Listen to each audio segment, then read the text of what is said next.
Cool. We're live. Good evening, everyone. Welcome on in.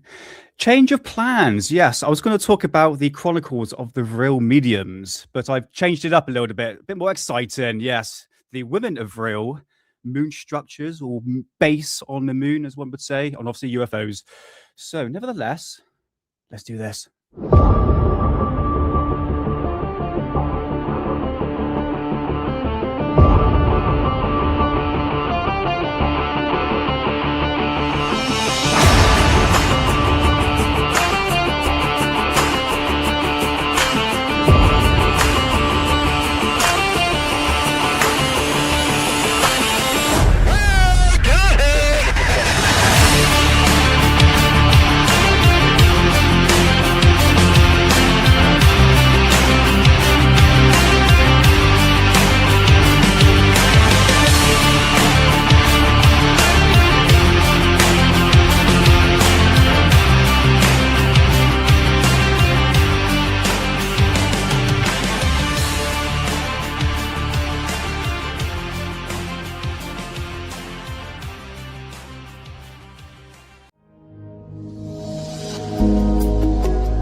Ladies and gentlemen, welcome back to Alien Addict. This is the show where we discuss all things UFOs and aliens to the paranormal, in our pursuit into the mysteries or the unexplained. Welcome on in. Yes, it is me, by the way. I actually had a haircut this time. Don't worry, you didn't bully me to get a haircut. I must explain. It was getting on my nerves through the amount of exercise I do every day, which has been pretty much religious course for me for getting the body, that beach body that I want. So sort of working for that goal. And I tell you what, Tuesday, right? It was, I needed guttering. It's like, it's hard work when it comes to workout, like, especially like cardio, very, very high intense. And I'm just like sweating and hair was going in my mouth. I can taste my own sweat. And it's Tuesday. I was like, I got him. I was like, do you know what? I'm done with this. So I've gone back to I guess the current up to date. So no 90s Nick. But again, my missus still think I'm a bit of a twink, nevertheless. But anyway, but you didn't bully me to get a haircut for that way. But it was getting on my nerves. How's it going? Oh, who's this? Hello, TB Sib. I'm really bad with names. I will put that through Google Translate and find out. But nice to see you. Welcome on in, and nice to see you. Happy Friday, and obviously Rotary. Oh, is it Friday? Oh, it is Friday the 13th. Oh, God. It's been a right day so far. Touch wood. The missus is actually out in Cardiff for a gig. So I'm home alone at the moment. Obviously, the cat's on my lap. He's right here. Say hello, darling. But I hope you're doing well, Rotary. Nice to see you. And John Strokes. John, thank you so much for the shout out. Much appreciated, man. Oh, thanks, Azuri boy. Yeah, looking sharp. A lot better. That's what people have been saying. Very, very kind words, which is quite nice. But I tell you what, hair through the eyes now just does my head in. I've had long hair once. You know what I look like with long hair. So, yeah. But Bob Bizarre, nice to see you, man. How's it going? And Andrew, nice to see you. Welcome back. Time for the yes. Yes, about bloody time. Yes, hair too short. No, it's not. No, actually, it's long enough. It goes to like here. So, no more 90s Nick, unfortunately, Bob. But I hope you're doing well. Happy Friday, brother. And Ray Clay too. Nice to see you. Happy Friday. And Corbell's cat. Where are you two? Oh, there you are. Nice to see you. And let's have a go. Look through here. I think that's everyone. And Moody, if you're there. You and your bloody word of real. Hey, Mark Jeffrey, nice to see you, brother. And Rebecca, nice to see you. Yeah, right. Okay. So obviously today, well, was supposed to be a bit more of a deep dive into this right here. I got to put it a bit bigger. Yeah, the Chronicles of Real Mediums. I wanted to do a bit more of a deep dive on it, but to be honest with you, it's I need to translate a lot of stuff, but the AI is a bit tricky at the moment to translate what's in Vienna into English. So I thought I don't want to bore you guys too much, but obviously we'll talk a little about Vril mediums and stuff like that. And there's a point I want to get to, which is quite important. Hey, Sadie, the moon structures was for you. Obviously, I forgot about that. I was like, oh, must do. This is obviously it's coming up. So yeah, I hope you're doing well. Nice to see you. Nice to see you. So yeah, what happened was I don't know if you've been paying attention to. I actually just uploaded it to a certain degree. It was. I'll bring it up. A new video that I uploaded to Alien Addict.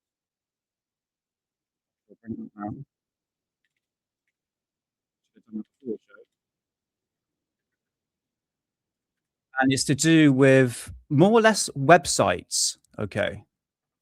It's a website I haven't been on in a very, very long time in terms of like German flying saucer research. Okay. So let's bring it up here. So this one right here is called Bibliotheca Pleiades. That is the name of the website. And it's Nazi flying saucers fact or fiction part one. I got wonky yeah there, so you can see me before and after. So yeah, basically what I did is I went onto this website. Oh no, I've got it here, am I? I'm such an idiot. Sorry. Oh, let me bring it up.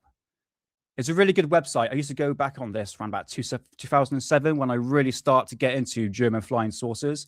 So a lot of my research was based upon internet research, and I noticed it only got me so far in terms of finding out where these stories come from, any reliable sources, and really to back up if there's any evidence. That's the word I'm trying to look for here, is evidence. So I just done the first breakdown on this. There's so many pages on this, and it's basically talking about German flying saucers and flying discs. But as I'm going through this, it's just one of like 12 parts I need to do on these pages, and there's a lot of factual information. For instance, here, this is the original newspaper article from Giuseppe Belluzzo from 1950, 25th of March 1950, which details he developed a flying disc for the Germans. Now, this is discs, and if I just go down slightly, you got Haunebu, and then you got Foo Fighters, and then it talks about New Schwabenland, obviously the Antarctica trips going back and forth, what the Germans were doing, and obviously the secret base, Station 211. So you got all that.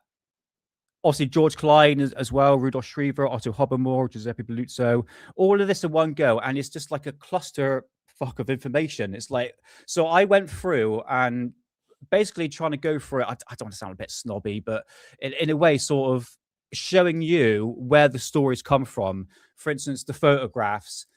There's some factual information here. I did go through it, obviously here. Renato Vesco's book, I got it right here. We've done a deep dive into Foo Fighters, but it says here anti-gravity, and it has nothing to do with anti-gravity. It doesn't even mention it in his book, but it's spliced in here, and it's just it's all over the place. It's such a mess. And this conspiracy now, obviously, the internet has perpetuated things so much more advanced in terms of like. It's gone a bit out of hand, I should say. You know, it's blending esoteric realms with actual factual documents. I mean, there's been documentations and newspaper articles like this, so it's all over the place. So that video, I basically broke things down on this page, so you can understand where this information comes from. So yeah, it was a bit of a fun one. So yeah, there we go. So what is it called? Bibliotheca Pleiades. Bit of a mouthful, isn't it? So yeah, that is up on Alien Addict for you to have a little gander for you. So yeah, right. I've actually got things down on pen. I've gone back to pen and paper here. Gone back to old school. Actually, speaking of old school, and I'll show you what I bought later on. Really interesting stuff. I can't wait to show you. But first things first. Right, what we're going to do first. I mentioned about my haircut. That's the main thing. Sweat in eyes. Yes, new upload. Okay, so today's show, obviously, going to talk about Vril women. just briefly, and the moon bases, moon structures I want to talk about, and obviously some UFO sightings from, I think, got from like 2006, 7, 8, 9, 10, that sort of time period. So yes, a bit of, well, it's a lot better than the footage we're seeing now in terms of the the dreadful infrared footage that Jeremy Corbell keeps on bringing out. Just a bloody dot. I'm like, great. But what I'm showing you today is, would you consider that time period old school, 2008? I don't know. We're flying by the times, though, isn't it? So that is for you today, Mill Cock and Balls. So, right, first things first. I got videos, don't worry. Project Camelot. Does anybody know what Project Camelot is? I shall bring it up. I've got it here amongst my tons of videos. Got it. There we are. Okay.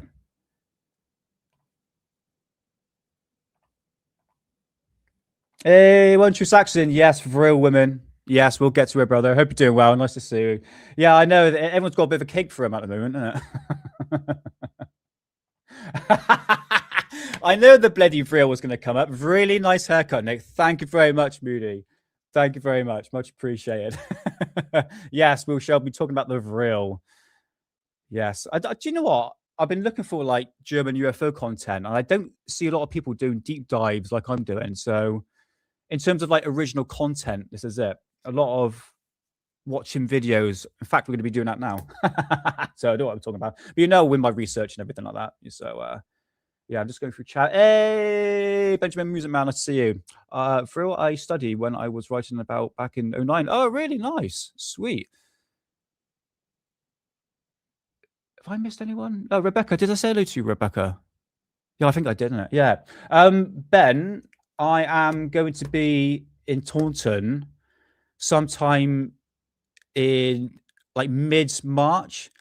I'll give you a shout. I think I'm going to a train station, I think. An old-fashioned one. But I'll let you know in due course, mate. I think there was someone I was going to say to you. But yeah. But yeah, I've been researching Vril since 2009. Yeah, me back 2008, mate. 2007, 8, and it only got me so far when it comes to internet research. But don't worry, today we're going back to original publications. But it's nice to see you, Ben. Hope you're doing well. Hope the gigs are doing well for you as well. Green Tea, nice to see you.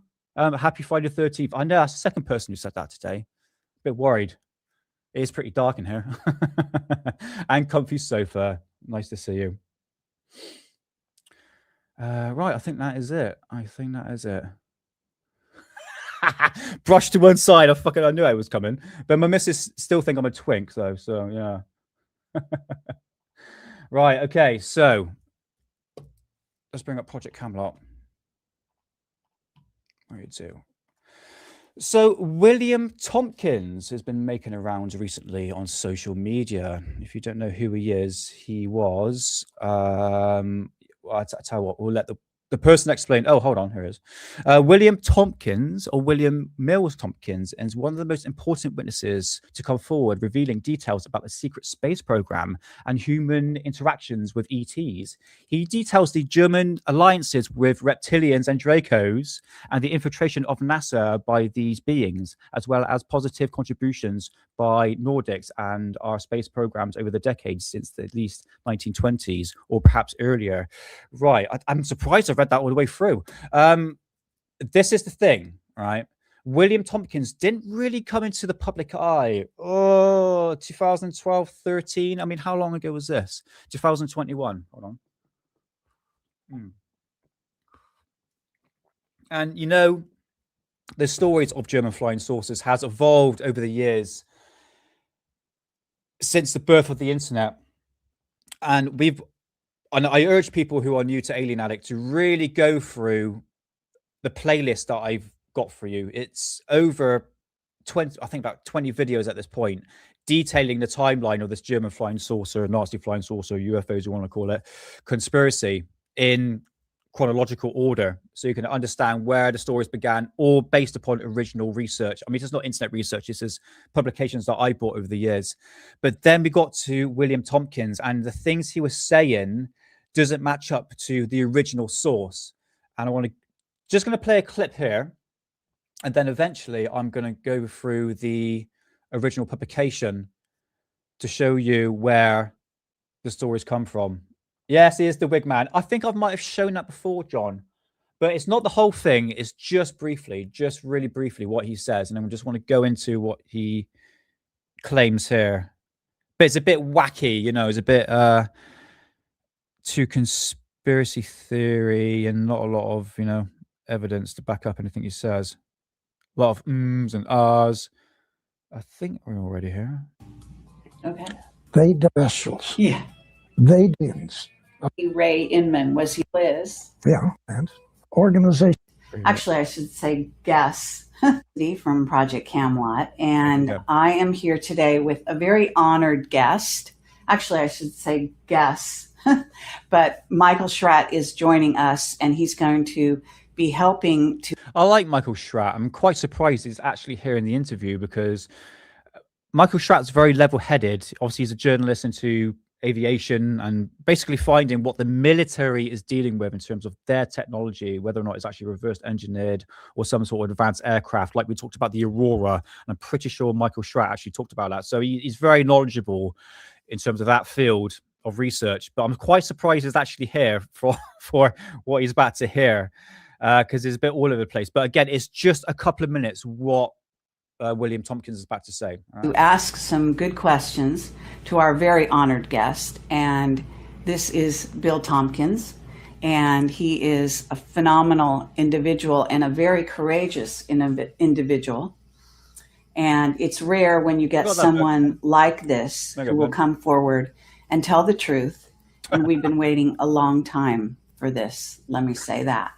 So Michael Schratt is an aerospace... Guys, I'm trying to take this seriously. All I can focus on is this wig. It looks like a wig now. It's the wig guy, that's it. historian, and very happy that he's here with us today.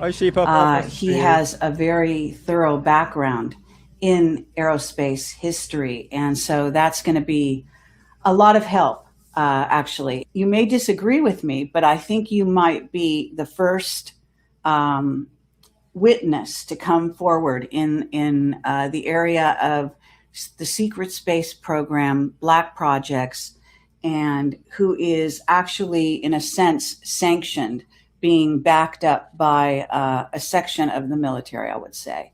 Now, I don't know if you'd see it like that. I certainly know you're backed up by the Nordics, but I'm talking earthly civilization here.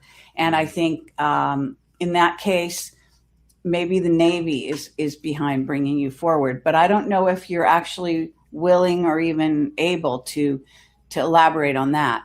But go ahead. Well, actually, it's sort of a situation where I'm still involved with the Navy, and I'm at... Yeah, I can see, guys. Yeah. Actually having to try to take this video seriously. participate in naval programs. So I'm going to discuss as much as I can. You're going to hit me with some questions, and I won't be able to answer. So I think the easiest way to just start this is to go back to 1942. Actually. Okay, 1942 was the height of the World War, Second World War, I should say. At this point, Hitler has pretty much dominated Europe. He's 2 years in bombing England. So yeah, he's at full throttle at this moment. For whatever reason, I was selected by some people in the Navy, Naval Intelligence. And I would say, yes, he did work for the Navy. There's actual documentation to actually back that up. But it's the things he says after that. Pay attention. To essentially be assigned a program to discuss the U.S. Navy hey, Twisted Tippy. Let's go, mate. Nice to see you. Secret space operators who have been operating in Germany, trying to understand the... so I'm going to go back a little bit. Sorry. Essentially be assigned a program to discuss the U.S. Navy secret space operators who have been operating in Germany, trying to understand the a tremendously complicated agreement between the SS and the Draco reptilian group who were assisting Germany. Right. So this is Draco aliens. It hasn't mentioned about German flying saucers. We'll wait. actually gotten started much earlier with a very lovely young lady in Germany who was contacted by Nordic people to essentially get her friends to develop the necessary requirements to build a large space transport, get their friends and the family to join into this, and essentially leave the planet and go to another star's planetary system. And this is Maria Oršić. That's correct. And so she actually was doing this from like the late 20s, 1930s. And it ended up in the studies that I got involved in. Okay, I'm gonna go back. Guys, your comments about wigs is putting me off. There's a point I'm trying to get across. You keep making me laugh. Hold on, let's get back a bit. Okay, he mentions about someone contacted someone. The Nordics did contact someone. I'll rephrase that. Someone's been contacted by Nordics, and I think he was referring to Maria Oršić. Okay, I'm gonna go back just because the wig thing is just family to join into this and essentially leave the planet and go to another star to develop. Okay, I'm not going to look at chat for the moment.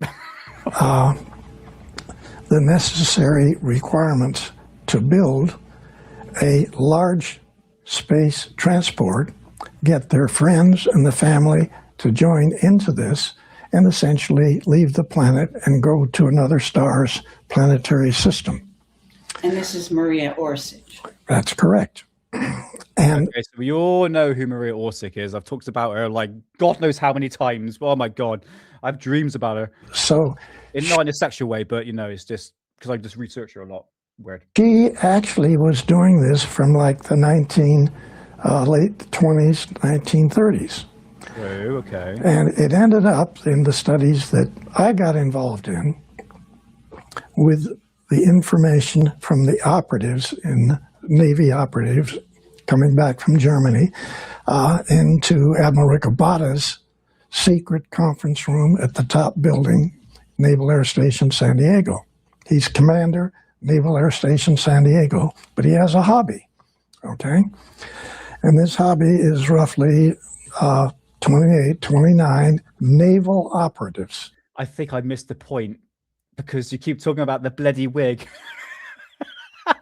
Shieldster, nice to see you, man. How's it going? And Gobstopper, nice to see you, man.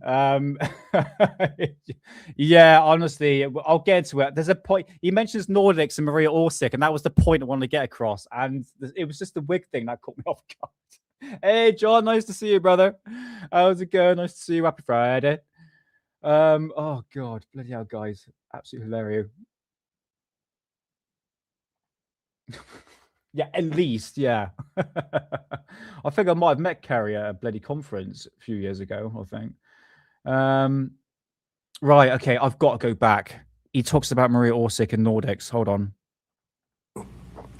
Actually, for whatever reason, I was selected by A section of the military, I would say. Now, sorry, guys. Sorry. I don't know if you'd see it like that.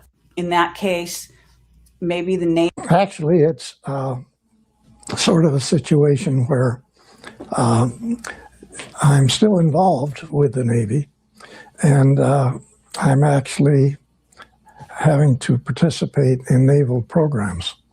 So I'm going to discuss as much as I can. You would have thought if he's still got the clearance, why is he allowed to talk about it? You know, you could say he's a bit like a whistleblower. You know, again, whistleblowers, these days it's a lot of testimony and no evidence, you know. So at the same time, he is really risking his security clearance, even his pension, saying all the wacky things in this 3 hours of, you know, stuff we've heard before, but twisted in certain ways. You're going to hit me with some questions and I won't be able to answer. Okay. So I think the easiest way to just start this is to go back to 1942. Actually, for whatever reason, I was selected by some people in the Navy, Naval Intelligence, to essentially be assigned a program to discuss the U.S. Navy secret space operators who have been operating in Germany, trying to understand the tremendously complicated agreement between the SS and the Draco reptilian group who were assisting Germany. Okay, right. Now I'm not focused on the wig. I'm actually focused on what I'm actually saying. Okay, right. At that time, from the original source of what he's talking about, the German flying saucers, there is no mention of Draco aliens. There is no mention of Nordics. Okay, the technology that created the Haunebu, which have I got? Okay, the Haunebu and Vril, which is this photograph here. Okay, alleged photograph. That was to do with Maria Oršić and her sisters, which I'm going to be talking about. Okay, so the whole concept of Dracos and Nordics doesn't even get mentioned in the pamphlets, which I'm going to be showing you in a sec.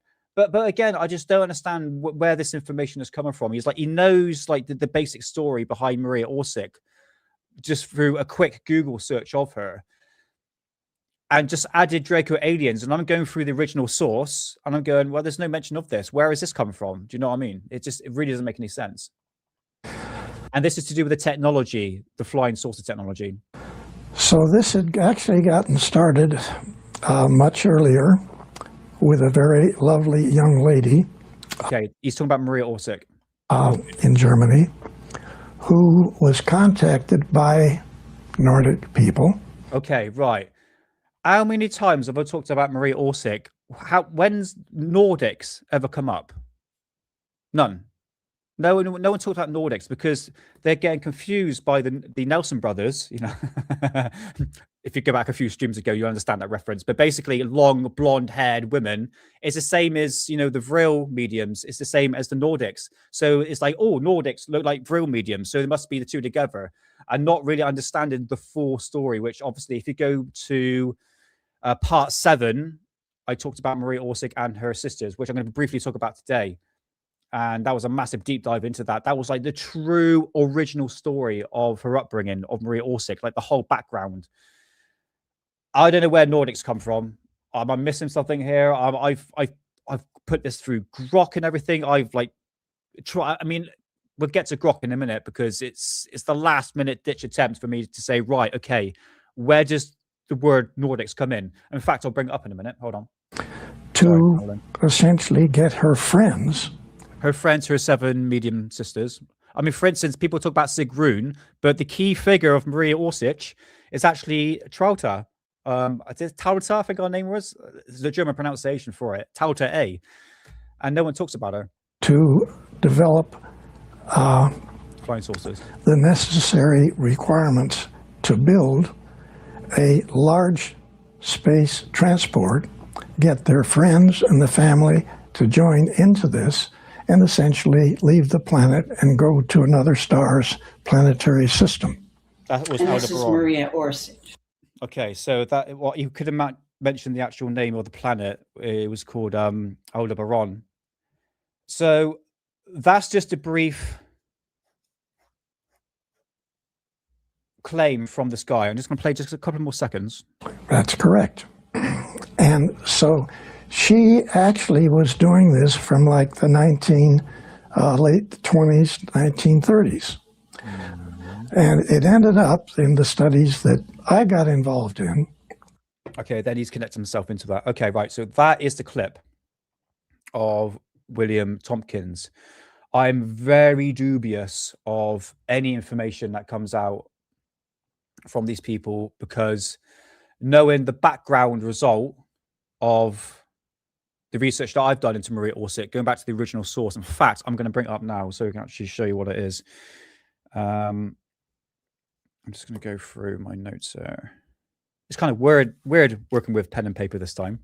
It's been about a year since I've been doing it. Let's have a little look. Right, tight. Let's have a little look. I have it over here somewhere. I think it's that one there. Okay, brilliant. Right, I'm going to show you the pamphlet or booklet of... Okay, let's bring this up.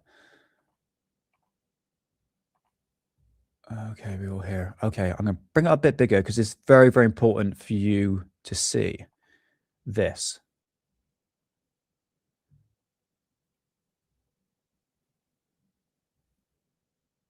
Okay. Like I mentioned before,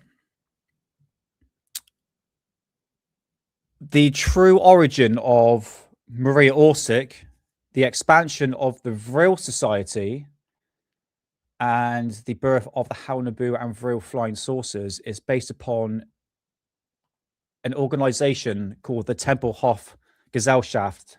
This was more or less like a secret society. You could say more. I can say it's pretty much like a publication company that brought out booklets like this. I have two of them in my archive right here, which is obviously the Vril project that I showed you before. But this one here that was released in 1994, which goes into the extra details into Maria Oršić, the Vril Society, the whole concept of the Vril Society. Because remember, the Vril Society was actually like two organizations. It was actually, we'll get to it because I'm going to be talking about it today. All right. So if you're new to Alien Addict, I'm going to break things down just very, very quickly to the best I can to show you where these publications come from. And I will put this in the description as well. Okay. So the Tempelhof Gesellschaft was obviously a organization in Vienna, and you had two Austrians part of this organization. That was from 1980s to around about 2003. And right here you can see Norbert Jürgen Rathofer, and there was another co-author called Ralph Ettel. Now these two Austrians brought out a bunch of pamphlets right here. I can bring it up here. You can see there's 8 of them here. There's actually in total around about 20 of them, detailing the German flying saucers of the Maria Oršić, her 7 sisters, was psychic mediums, Haunabu and Vril flying saucers, like the whole expansion of the story. This is where it all started from. All right. So if you go to the 4th pamphlet right here, I'm going to bring this up a bit bigger for you. And if you skip forward, and like I said, in part 7, I've done a massive deep dive into this. And you can clearly see in here, hold on, let's go a bit forward here. We have Maria Oršić, okay? Some very crude, go back a little bit, sketches on obviously drawings and silhouettes. And obviously, Trauter, I think that's what, is it Trauter? I think our name is called, and that's the German pronunciation. That Maria Oršić and Trauter together, they were the 2 components of the Vril Society. And then you have Sigrun, Gundren, and I could go on and on about it. All right. So this is where the story came from, and you have to translate it to English. In fact, if you go to part 7, I actually put this into English and put it into AI voice as well. So you can go check that out.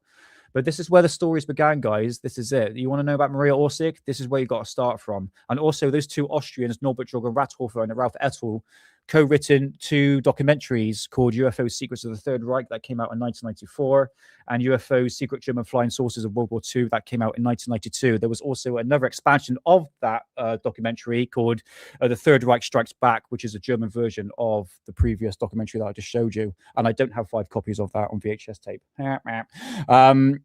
So it all started from round about 1992, okay? And this publication was in 1994 or 5, I believe. So, yeah, you want to know about Maria Oršić? I'll tell you now, darling. Because it's all over the place. Honestly, the internet only gets you so far. But here on Alien Addict, we go one step further. And we have a little look into old publications. We're old school here, guys. Sorry if I haven't been looking at the chat, guys. I can't bloody pronounce it. I'm going to put it in Google Translate. Ownership of Google. I think it's called Tauta. It's a really. I got the name right. Where are you two? Was it? Actually, in English translation, actually says the word deer. Tauta.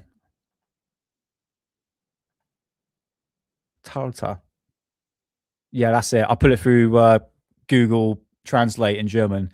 Tauta. All right. So we get to Tauta in a minute. Let's have a little look. Just go through chat. Hey, Woeful, it's nice to see you, man. Yeah, we'll get to Pope a little bit later.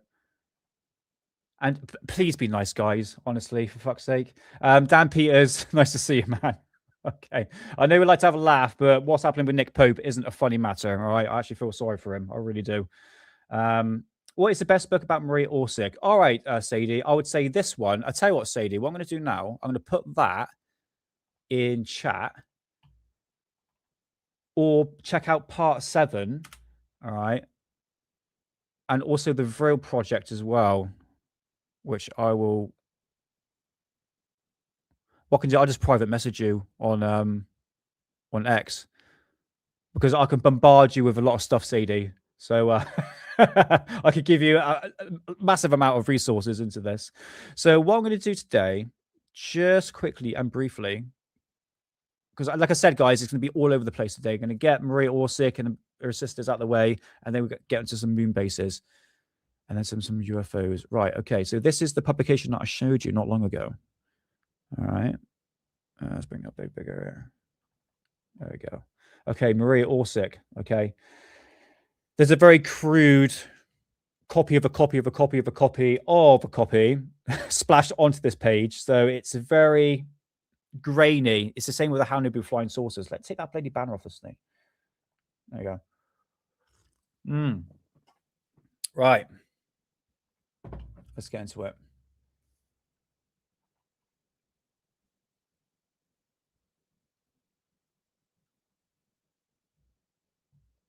Right, fantastic. Okay, cool. In terms of photographs of Maria Oršić, there are none. Well, there are loads, but they're all dubious. I have not seen a photograph of Maria Oršić or Maria Oršić, as one would say, that looks like it's from the 1920s, because she looks quite young here. That is like the very common photograph of Maria Oršić, sketch, I should say. So I'm guessing she's probably in her early 20s. I'm judging where she was born in Vienna, not in Vienna. I'm slipping up. No, she was born in Croatia. See, oh, Nick, you should have known that. But anyway, let's get into this pamphlet right here. Let's bring it up to that one there. There we go.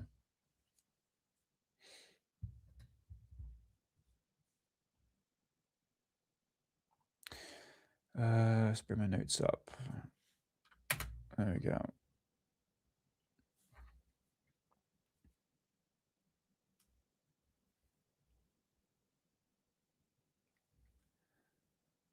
Okay, cool. All right, just checking things over.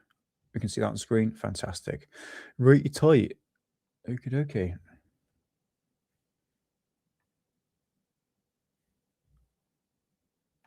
Right, okay. So let's just go through just a quick breakdown, and I'll skip through the pages as well. Obviously, it's all in Vienna language, but you can just look at the photographs.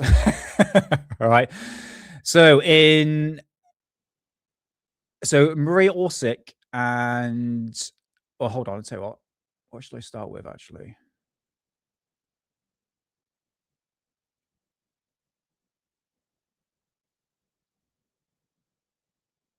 Yeah, I can probably start with that one actually.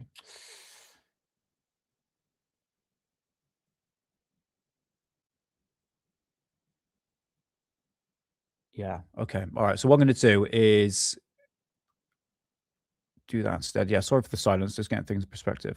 Okay, stop that there. Okay, cool. Right, so the story really began in with Maria Oršić, basically. But the thing is with Maria Oršić, what people don't realize is that she couldn't actually read or write, but she can receive ancient scripts or ancient messages. All right. When I say scripts, these are messages from Aldebaran system that gave her the ability to actually write down in Sumerian the transcripts for the Haunabur and Vril flying saucers. Now, this is the anti-gravity side. So if you want to talk about acting anti-gravity flying saucers like the Haunabur and Vril, you've got to talk about Maria Oršić. There's none in between. All right. You have to talk about it because that's where it all started from. All right. So you had Maria Oršić and Trauta A, or Talta A. All right. So the A, we're not too sure. It doesn't actually mention in the actual document that her surname is actually in there at all. There's no mention. So just call her Talta for now. So they were supposedly received what was called thought dictations. Thought indentations, otherwise known as telepathic messages. Now, thought indentations is what is actually mentioned in the book, all right? But we would know that as telepathic messages from extraterrestrials from the Aldebaran Sumi system, okay? So this was 68 light years away in the constellation of Taurus, okay? So this is where she was receiving these information from. So these messages were first known in script, then translated by the help of Peter and Jens. So I mentioned about those two people, especially Peter, back in part 7, okay? And they were using Sumerian and other dictionaries to actually depict the messages that Maria Oršić was actually writing down, okay? So Maria Oršić and Talta, okay, Sigrun, I think, put her to the sideline for the moment. She gets mentioned a lot, but it's really Maria Oršić and Talta together. So they were both described as beautiful women with very long hair, kind of used as antennas. I didn't mention that last time, didn't I? So they met in Munich and Vienna circles around the Vril Society or the Vril Gesellschaft. I must stress, first of all, that Maria Oršić was born in Croatia, okay, in a place called Zagreb, all right? Zagreb or something like that. I thought it was Zagreb. Different pronunciations for it, okay? But she was born in Croatia and not Vienna. That's one misinformation that people put forward, okay? So obviously Talta and Maria met in Munich and Vienna circles linked to the Vril Society. Now, they founded I'm going to pronounce this right, so the Oude Deutsche Gesellschaft für Metaphysik, which is the All-German Society for Metaphysics in 1921. And this is later was called the Vril Society. Yeah, I was trying to pronounce that, the Oude Deutsche Gesellschaft für Metaphysic. Fucking, I know. Screw up this word. Oh yeah, Peter Jensen. That's the guy I mentioned in part 7. So he's the guy that translates the actual scriptions that Maria Oršić was putting down. So he was involved in translation and possibly spiritual guidance. So the contact with claims with interstellar or transmedium beings from this, the Aldebaran system sounds like Alderaan from Star Wars. Do you not notice that? Aldebaran, it's the same bloody word, isn't it?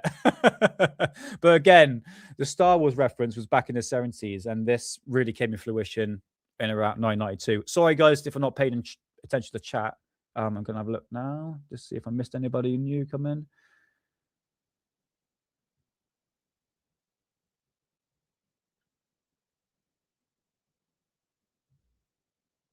Let's have a little look.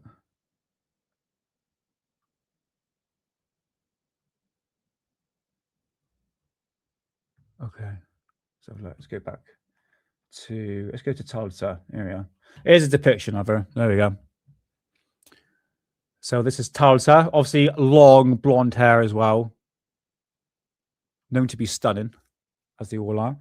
So this is quite interesting about this, all right? So in 1926, Maria Oršić and Talta, what you're seeing here, founded the firm Vril OHG, okay?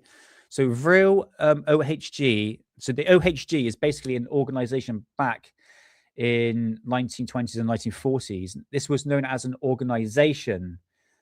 This is the thing. I couldn't really find anything on this, the Vril company itself, because like I said, guys, the Vril Society was yes, it was transmitting messages from the Aldebaran system, but it was also a company.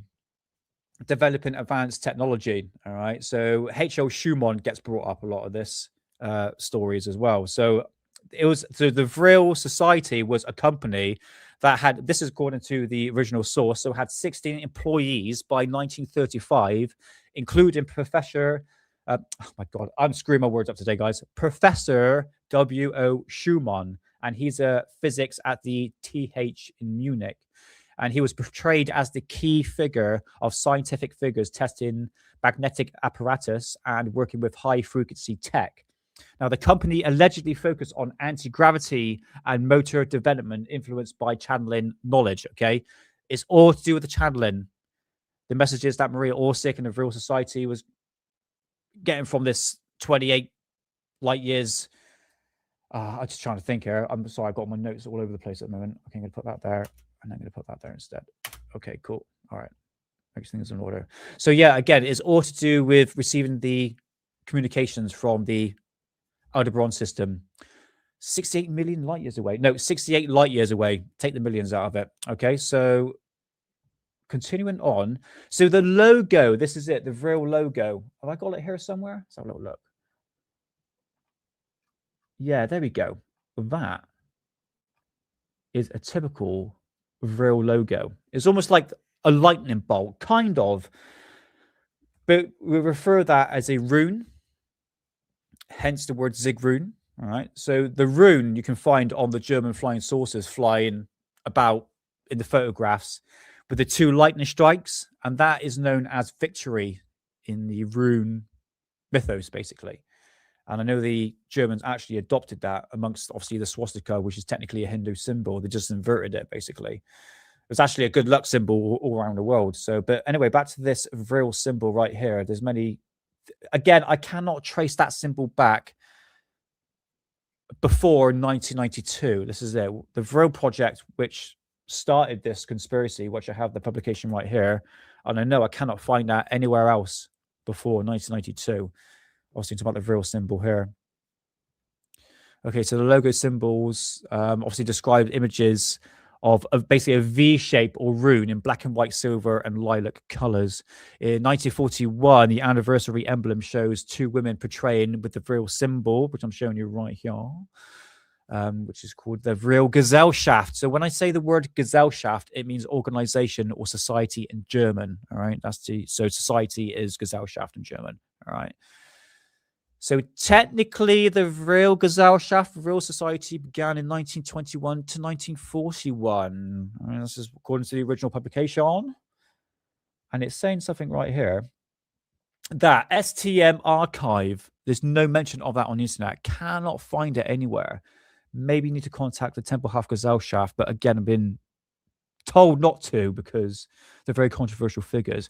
I've never heard anything Jew related in these publications, so I don't know what Grok's talking about sometimes, like, oh, it's all linked to Nazis, like obviously it's linked to Jews. It's like, no, there's no mention of it.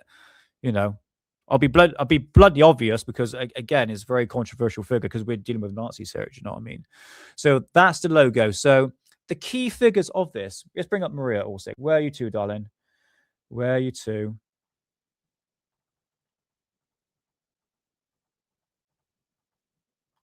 There we go. That, my friends, is a typical portrayal of Maria Oršić, allegedly. So Maria O, or Maria Oršić, with a H at the end, was born in 1898 or 1899 in Zagreb. Zagreb, Croatia. And she's a medium leader, chief of the Vril Society. Long blonde hair, blue eyes, 6'2", banging body, huge tits, and here's a sketch of her. Most likely with a silhouette drawing from the 20s, but again, it's hard to tell, isn't it? You know, it's everything's so bloody grainy in these publications. It's not really doing any favors. Moving on to Klauta. So Klauta was born in 1899, and she's a physicist student, close friend, and co-founder of the medium with the long hair. Talking about Maria Oršić here, and obviously Professor O. Schumann, which I don't have a picture of him in here, and he gets brought up a lot in this publication because he's the co-financier of the Vril Society, and this is Otto Schumann, who then he allegedly tested the cooler magnetitron apparatus in 1926. And he was working with high frequency and electromagnetic research from 1920 to 1940, allegedly, and other names as Zig Rooms. Yeah, I think, I tell you what, should we get into...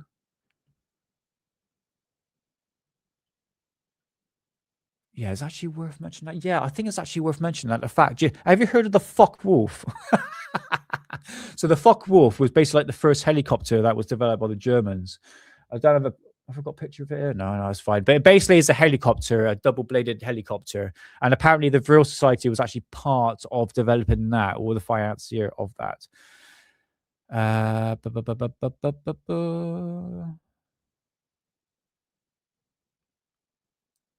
Yeah, so leading to after the war, obviously developing the flying saucers, obviously the anti-gravity side, all back in the 1920s, and to the end of the war, where apparently Maria Oršić and her psychic sisters and even her daughter, alleged daughter, went off into the Hannibal 5, into the star system of Aldebaran somehow. But it's saying here Maria Oršić allegedly fled or disappeared in 1945 to the Aldebaran system. Some mediums, including her daughter, was supposedly on the final craft, apparently. Let's have a little look. What else we got here? In terms of anything decent I can show. Yeah, we'll get to the mediums in a minute. Where's the Focke-Wulf? Oh, I wanted to show you the Focke-Wulf. Okay, never mind. Oh yeah, so it's saying here you can see there STM archive. All right, so this is likely private or basically made up in pretty much conspiracy corners. And I know the Tempelhof Gesellschaft, where this publication originated from, it kind of deals in conspiracies as well. So I've kind of gone through the publication, so it's a bit all over the place, I have to admit. But so you understand that the fact that the Vril Society was really a company as well as sort of receiving messages from Aldebaran. But what I like to do, just very, very quickly before we get into moon bases, and I appreciate everyone being in a chat and sticking around, me rambling on. But this is information that you just don't really hear on the internet, guys. You really don't. Okay, so I want to do is quickly go through just the psychic mediums, because yes, we're harkening back to part 7, but that was 45 minutes long of an AI voice, and I'm just going to break things down just really, really quickly for you so you can understand these psychic mediums, all the 7 sisters of them. Okay, so we're starting off with Maria Oršić or Maria Oršić. There's an actual J in it, Maria Oršić. So there's a number, like 3 pronunciations of it. So the Maria, there's a J between the last letters of the A. So it's Maria. So Marija. Okay, Maria Oršić, something like that. Okay, so she was really the central figure and leader and chief of the Vril Society or Vril Gesellschaft, like I said, born in 1898 to 1899 in Zagreb, Croatia, and she was part of an Austrian-Hungary family that grew up in multi-ethnic contents. So moving on from that, she describes as the primal medium. Say she was pretty much, like I said, the key figure. She was the lady at the top of the board, as one would say. And like I said, she had the thought indentations. It's such a weird word to say, thought indentations. And this is obviously receiving messages from Aldebaran. Anything I've missed here? Yeah, she had very long hair, thick long hair, apparently. Worked as antennas, beautiful portrait sketches, blah, blah, blah. Mentioned that already. Yeah, the fate of her described as mysterious near the end of the war of 1945, possibly 1947, where she allegedly fled to Aldebaran in the Hannibal 5, actually. Okay, so let's move on to Talta. Born in 1899, she was a physics student at TH Munich. That's where she allegedly worked with H.O. Schumann, and she met Maria Oršić around about 1919 in Munich and Vienna circles. She co-founded the society with Maria Oršić. I think that's quite important. Obviously, the Seven Sisters do get brought up in later dates. Obviously, long blonde hair. Obviously, looks just like Maria Oršić. Call her the Scissor Sisters if you like. I'm a man. What do you think? Right, let's move on from that to Sigrun. Sigrun gets brought up a lot. So she was a later younger medium born in 1919. And by the age of 26, that was in 1945. And she joined later on into the Vril Society in 1930s. And a key role for her work in the Vril Society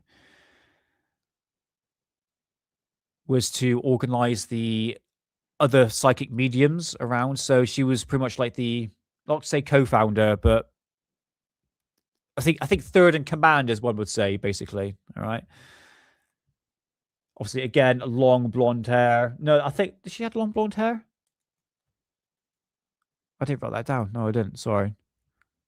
I think there's some have got long blonde hair and some of them actually have brown hair as well. Okay.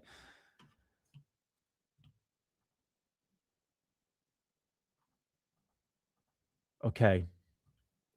Gudrun. Friendly name, isn't it? That's a sort of name you'll find in a British pub. Gudrun. But Maria Oršić was definitely blonde. Yeah, definitely. Okay, so Gudrun is we've got a better photograph. No, we don't. There we go. That's the best I can do. So obviously she was part of the psychic medium as well. She was also known as Lothar Weiss. So Lothar is a German name, Lothar Weiss.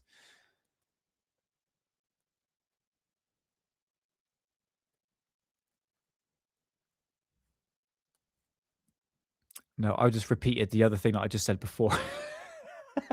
What an idiot. Okay. So basically, we got Gudrun, Heidi as well. I've got Paula. Hold on, is Paula. I've seen better photographs of that. And we also have Anna Maria, who apparently is allegedly Maria Oršić's daughter, apparently, if you want to believe that. We've got Veronica. It's Flower. That's what you find in like Bristol nightclub at like 1 a.m. What's the name? Yeah, Veronica. Sounds like it. Looks like it as well. We've got Marguerite. Oh, it's Marguerite. There we go. Again, we're just dealing with sketches here. It's not a lot of like photographs.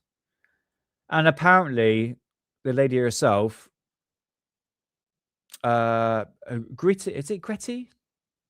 Gerti? But she's got short hair. This is it. I should have mentioned that before. Yes, yeah, so obviously the rest of the mediums, Anna Maria, you got Eureka, you got Angelica, Paula, Heine. Is that Heine? No, Heineke. Lothar Weiss and Gudrun, Maria Oršić, Sigrun. So there's about 8 mediums in total. But this one specifically, known as Gerti 5, I think it's called. She has short hair, which is quite unusual. And Medium X. Yeah, that was the last one. Medium X. No one really knows about this person, as you can see there.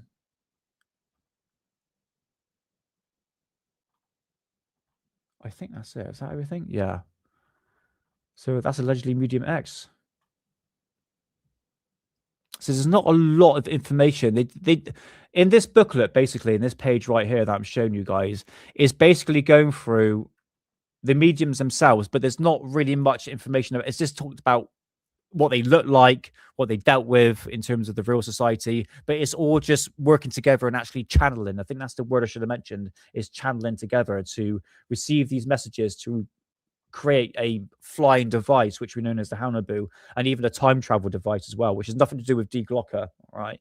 So again, it gives you an idea of the psychic mediums involved, because we don't really hear any initial stories about this. You just mentioned about her 7 sisters, that not a lot of detail. And I do encourage everyone to go into part 7 and have a look at the... Have I missed anything out here? No.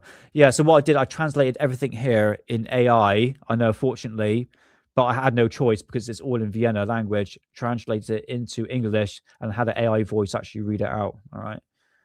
And that's in part 7. That was a massive deep dive. So I hope that was a bit educational. Hey, won't you Saxon? Oh, thank you, man. I just got that. Thank you so much, man. I know I love a bit of German UFOs, Nick. Oh, thank you so much, man. I did the best I can. There is so much information here that I would love to go to, but I think I'm probably gonna do that as an actual video itself and not as a live stream, because I think these deep dives, I need time. I need a script to work with. I plan things out in correlation, and sometimes when I'm live, I'm like all over the flipping place. You know what I mean? But no, thank you so much for the £5, man. That is much appreciated. Thank you so much. Any kind, I never ask for money, but any kind donations would be much appreciated, I have to admit. But Roger Saxon, brother, thank you so much. Honestly, there's never ending of German flying saucer content, brother. So there'll be plenty more to come. So yeah, guys, I shall put the link in description for this. Please go check out part 7 in the playlist on Alien Addict, where I went into a massive deep dive into this. This is no other UFO channel has done a deep dive into Maria Oršić than Alien Addict. Okay, not blowing to my own horn on that one, but we've gone back to original publications here and translating everything and try and put things into a correlated order so you can understand. So yes, it never ends, mate. It never bloody ends. So going back to what? Hang on a minute. Just got to check if I've got anything here. Yep, done that. Done that. Done that. Okay, cool. Yep, done that. Okay. And actually, what I was going to say... Oh, hold on. That was the actual thumbnail for the show, okay? And I said, I used Grok for this one. I was like, could you create me Maria Oršić and Talta together? And that's what it came up with. I was like, oh, that's pretty good. And I thought the Chronicles of Vril Mediums, I thought that'd be pretty good. So guys, that will be on a video, probably not the next one, but the next one after that, talking about the mediums in great detail. I think is actually definitely worth mentioning, because I've talked so much about Maria Oršić in live shows, so I just need a bit of time to upload it as a video. So yeah, so I hope that's a bit educational. In terms of her existence, I don't know. I remain open-minded, but ufology has a backtrack record of faking stuff, and there was a lot of faking going back on around about that time period. All right, but I remain open-minded. I've never doubted the beautiful woman as Maria Oršić. I'm going to stick the pen in my mouth, so a little bit more sophisticated. All right, yeah. So, right, what I'm going to do now. Oh, moon bases. Hey, Mods Mayhem, nice to see you, man. Nice to see you. Have I missed anyone? No, it's just you, Mods. Yeah, it's just you, brother. Hope you're doing well. Happy Friday, man. Nice to see you. StreamYard's a bit slow today. It's very slow.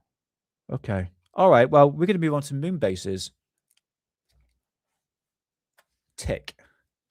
Right. Pen and paper is amazing. I find it much more easier. Right, moon bases. This is all to do with Sadie. Sadie, if you're still if you're still here, she's mine. She's mine. Bunch of Saxon. Nick, no pyramids on the moon because they never landed there. Ah, hey, Sadie. Oh, yeah, gets pyramids. Yeah. So let's start off with moon bases, because I think, Sadie, you brought it up last time on the last live show. Where are we to?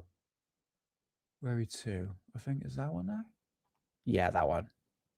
Okay. Fantastic. Right, tight.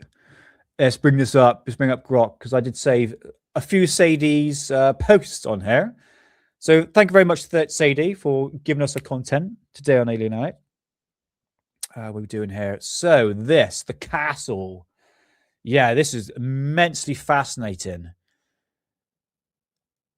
With structures on the moon, kind of harkening back to what Ross Coulthart was saying on Tuesday, it kind of portrayed it as something new, and it really ain't. It's something that's been going on for a long period of time. And I went back to my old magazines and trying to find anything related to the structures on the moon, and eventually I did find it.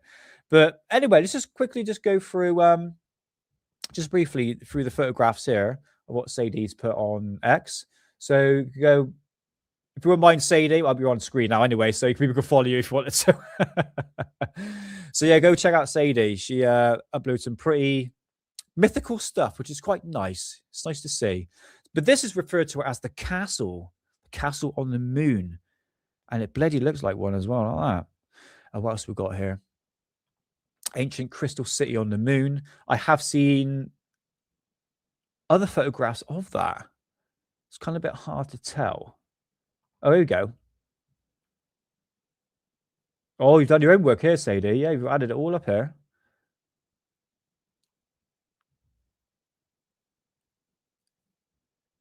There is a book. I tell you what, I can bring up Bill Cooper, can I? The castle, 9 miles above the moon. Above the moon. Above moon, Nick. But yeah, there we go. They're fascinating photographs. Ah, the shard. Yes, we talked about this. Otherwise known as the tower cube and shard.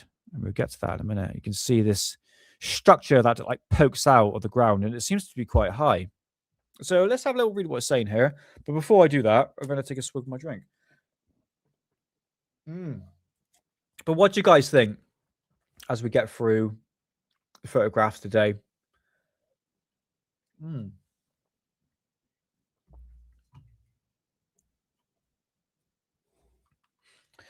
Oh, actually, tell you what. I just realized something. I think, hold on, I've got to be careful. I'm going to bring this up really quickly. There we go. Sadie, you just remind me of something. I actually had a book here. Dark Mission, The Secret History of NASA by Richard C. Hoagland and Mike, fingers in the way, Barra. And it actually had pictures in here. I could have used this for today's show. Oh, what an idiot. I forgot I had this. It was right at the bottom of my pile. It's only until you just noticed it. I just noticed that name. Yeah, it had... it was all here. I was looking for content. I was like, it's all in the bloody book here. Okay, never mind. Well, I got videos to show anyway. See the piles of books stacking up quite well. I actually bought another book the other day. I'll show you in a minute. So yeah, go back to the shard. Let's bring this up. Okay, hold on. No. There we go. Right. Hey, Puck Alf. Nice to see you, brother. Hope you're doing well, man. Nice to see you. Yeah, I was trying to find... actually, I got that in the magazine. I might bring it. Actually, yeah, I do have it. Is it here somewhere? I did save it. Where are you to?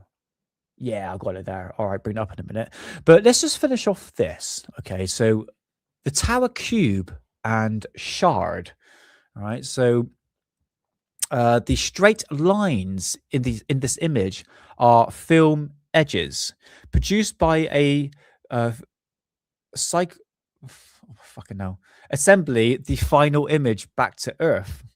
Physically assembled the final image back to Earth.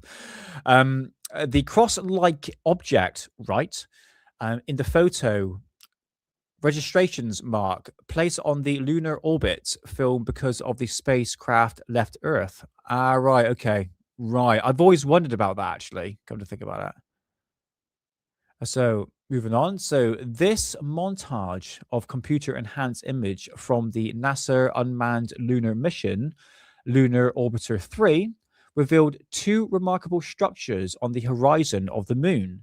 The 7-mile high glass-like tower cube on the left and the 1.5 mile high glass-like shard on the right.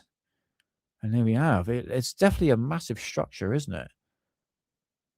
Yeah, it's fascinating. But many thanks to Sadie for supplying Alien Addict with these pretty good photographs, I have to admit. It's definitely intriguing. And like I said, guys, like I mentioned before, like I remember looking into this back in college, like 2007, 8. So it's these, especially these photographs, been on the internet for a long period of time. But you know me and my research that I like to do. I was like, do I have anything here in my magazines that actually has anything to do with structures on the moon? And yes, I do. So here we have here one of many magazines. After you go back to UFO magazine, the truth is out there. Let's have a little look here. So NASA's lunar riddle, artifacts on the moon, the hybrids and UFO abductees, UFOs over Nevada, exclusive photos. Oh, I got another calendar there. Sweet, awesome. I don't know if it's in that edition now. But anyway, Area 51, new evidence of clamp down. But this here, the shard, there's a bit more detailed photo here, isn't it? All right. So the photos, NASA concealed. And what date was this? Oh, November, December of 1995. So that was, God, 30 odd years old, I think. Is it? Oh, no, something like that. So here we have here a better, I won't say grainier, but it's the best quality I can get of the shard itself. Okay. Let's have a little look. So in the second of this article, journalist Tim Coleman explores the possibility that the evidence of extraterrestrial life may be closer to home than anyone else realized. But this here, this mass on screen. There you go. It's the best I could do, guys. I don't know. It's just like a really weird. I mean, get rid of that. Just that alone looks like a turd, didn't it? Oh, I don't know. The thing is, I've only seen so much of the moon, and whether or not the photographs we have seen of the moon from NASA are actually real. And I know somebody bitched last time when I was on Daily Conspiracy Podcast saying that the fact that NASA could have used like AI back in the day, and I got bloody laughed at for it. Like, you dummy. It's like, look, AI is decades old. It's like anything we've seen now in public eye is old technology. In terms of the NASA photographs, they look quite doctored. Now, if you look at AI photographs and you look at NASA photographs from the moon in like the 80s and 90s, they look very doctored. Doctored, I should say. They look very fake. You know, rock's not in the right place. The astronaut doesn't really fit in the background. It looks very AI-y, all right? But nevertheless, the shard, yeah, I don't know what it could be. Like I said, I've only seen a small amount of photographs of the moon, and whether or not it's actually real, this is the thing. So there are many strange facts about the moon, and one of the most strangest of them haven't returned to our nearest neighbor in 23 years, or at least that it was, hold on, bring it a bit bigger, at least that it was the case up until spring of 1994, when the Pentagon, not NASA, sent an unmanned military probe to Clementine, that is right, yeah, back to photo Mosaic, and that's the enter. So I'm not going to read this anymore. I want to show some Bill Cooper. I was going to read this, but I'm going to end up looking right tit. Anything here? Yeah, that here. Richard Hoagland believes that cities once protected by massive glass geodesic type dome exist on the moon. Is that right? Fuck, I don't know. If you're new to Alien Addict, I'm a terrible reader. Go figure. Hey, Science Evidence Fringe, you know me and my bloody reading. It's terrible. So if you get offended by it, you're more than welcome to leave and never come back. So, or just get used to it. So yeah, here we have a very interesting concept. I think that's from a sci-fi movie. I think most probably. There's something up there that just shouldn't be there. There we go. This is what I want to look at. So there are some patterns, which we'll get to Bill Cooper in a sec. certain track lines. We also have the castle as well. I know it's grainy, and that's an enhanced version of it. What it's saying here. So it's clear to me, Hoagland said, that NASA and the astronauts must have been aware of these structures. Frankly, I'm amazed none of them weren't killed accidentally colliding with some of these structures. They look pretty massive, isn't it? I mean, it looks small from the photographs, but technically they're actually miles wide. They're actually huge. So that is the castle. This is the best you're going to kind of get, because I went through the internet and I couldn't really find like the most detailed photographs online. It's still a bit blurry, but the magazine is doing it a bit more justice, I have to admit. So that meal cock and balls is probably the best you're going to get. What's this here? Any detail on that one? No, there's no detail on that one. NASA frame 4822. Let's have a look.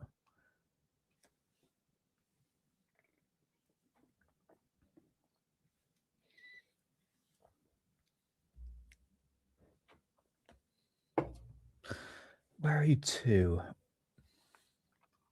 NASA frame 4822. Where are you to? I can't find you.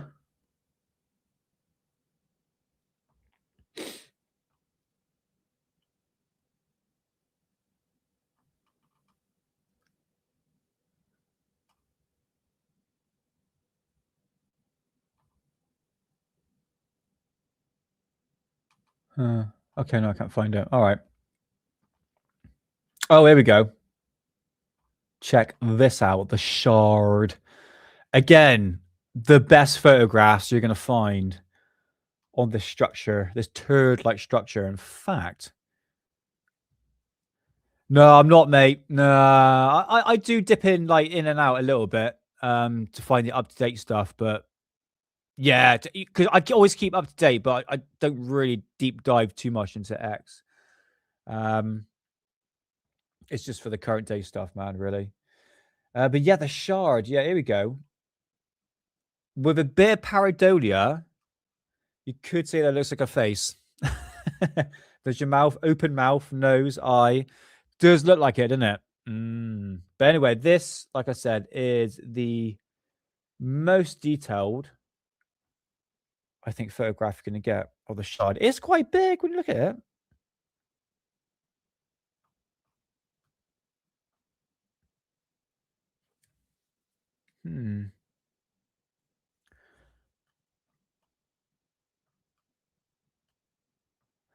What did it say that star thing was? I can't remember what it said in that article. But yeah, there we go. So let's have a little look here. So the shard, original NASA image enhanced. Oh, that's figure 6. Okay, so figure 6, this one in here. So figure 7, this one, close-up of the shard enhanced. This is by 1995 technology here. You know. All right, so we have figure 8. We're saying here, image of the shard and tower enhanced.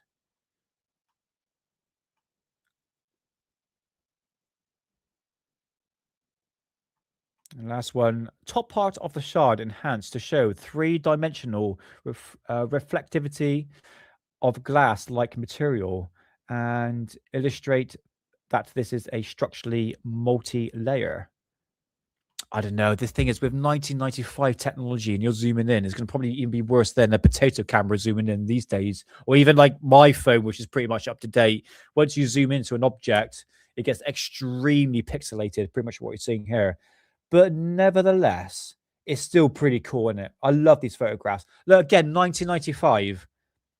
And Ross Coulthardt's talking about it in 2026 and think it's like something new. I should have mentioned that. Yeah, 1995. So it shows you how old this conspiracy is. But there's definitely something on there. Again, I'll upload this to Internet Archive so you can go check that out for yourself. And I think that is it. That's more or less to do with Richard Hoagland. Yeah. Is that Barry Gibson from the Bee Gees? Looks like Barry Gibbs, doesn't it? Oh, it's Richard Hoagland. Right, okay, never mind. Right, anything else here? Oh, crop circles. We'll get to that at some point. But yeah, let's get to some videos because I ramble a bit too much. You know me, my rambling. Anyway, we have some legendary people to show about the moon bases and everything. I think I've shown this before. But anyway, Mr. Bill Cooper, Stepping Stones to Awareness, has some very old and rare lectures from Vladimir Tazinski as well as Bill Cooper. And this is Bill Cooper lecture 3B, UFOs, Aliens, Black Government. And in here, he talks about the moon bases. But current programs are absurdly and obviously disproportionate. This is a book. I want to get this book. It's on eBay. It's a bit expensive, but this has all the original photographs. We're talking about film photographs from the lunar orbiter. I think what they used to do before is have the lunar orbiter go round, and once it comes back to Earth, and then they actually receive the images from the actual device itself, and not actually has it transmitted to Earth itself. So it's full film, pure as you're going to get. All right. Again, it's not going to be the greatest of imagery you're going to see here. Extremely difficult to find. The moon is viewed by Lunar Orbiter, published by the National Aeronautics and Space Administration. See, I don't just go after pictures, because I get all kinds of pictures that show this stuff, and people have been showing them to the public for years. Fred Steckling has a book out that has all these pictures in it, and people accused him of faking those pictures because he couldn't prove they were NASA photographs. Well, I knew that they had published these in their own books, but they had yanked the books when they found out what was in them, because they published the books before they did any photo interpretation.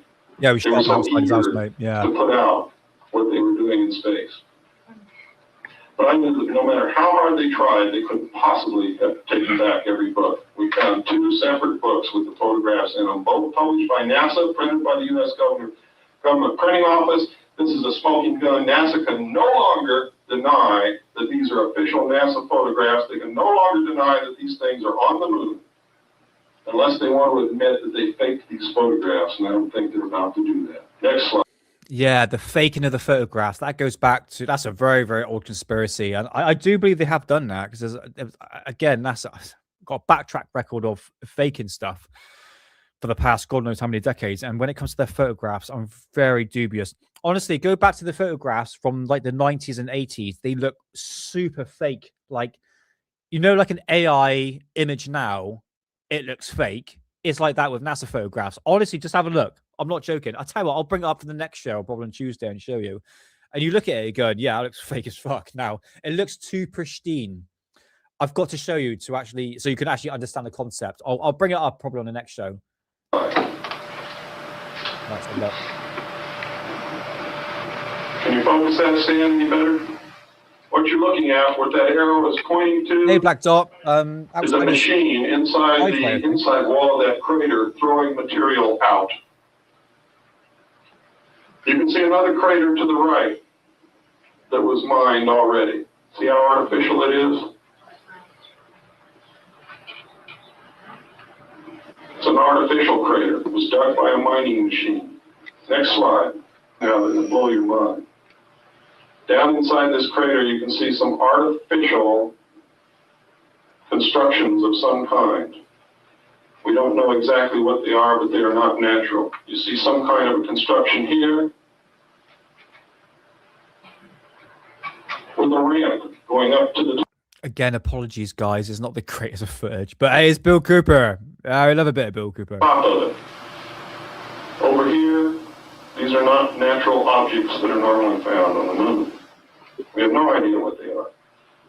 I'm just building you up because you're going to see some really, really neat stuff. Next. This is the crater Kepler, right out of the book. What's in there? What do you see, folks? Yeah, with this one, if you look right in the center, it does look like some sort of structure in there. And you would have thought with a comet or an asteroid hitting that, making that crater. Would have thought it'd be like smooth, but again, I'm not a scientist. I don't monitor the moon, so I can't have a say in terms of what impact would look like of a of a comet or asteroid hitting the moon. But it does look like it's quite distorted in the middle here. You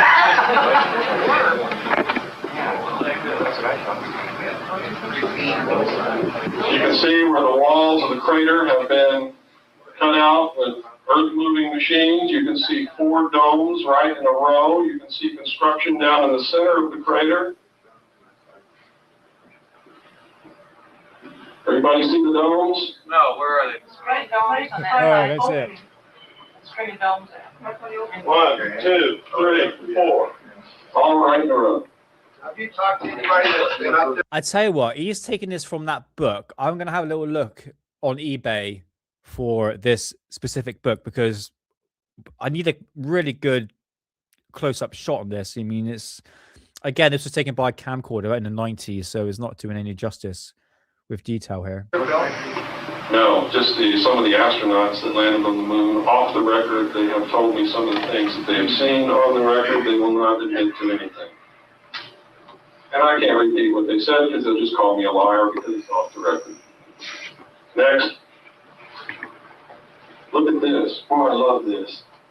This crater's been mined by a machine that crawls, and it left tracks. It came up over this rim. Up a little bit, Stan.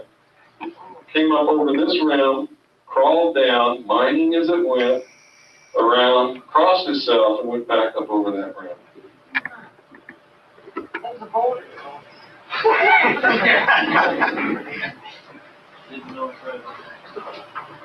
Well, if we all want to keep our sanity in line with NASA, it has to be a boulder. Next. See that crater within a crater? I've taken this to experts, and you know what they tell me? They tell me that was made by some kind of an artificial explosion, such as a nuclear weapon or tons of TNT. Next. See the clouds, folks? Those are clouds. Next slide. See the square crater? You ever seen a square crater? Thing is, that could just be the perspective of the light because it looks like the sun is actually shining at a certain position, so it could give the illusion of a square crater. Must have been a square meteorite. Next slide. See the reservoir, folks? It's another one right over here.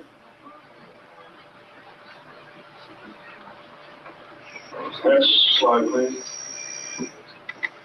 More close-ups of the mining machines. Next slide. You folks a little better see the pyramid?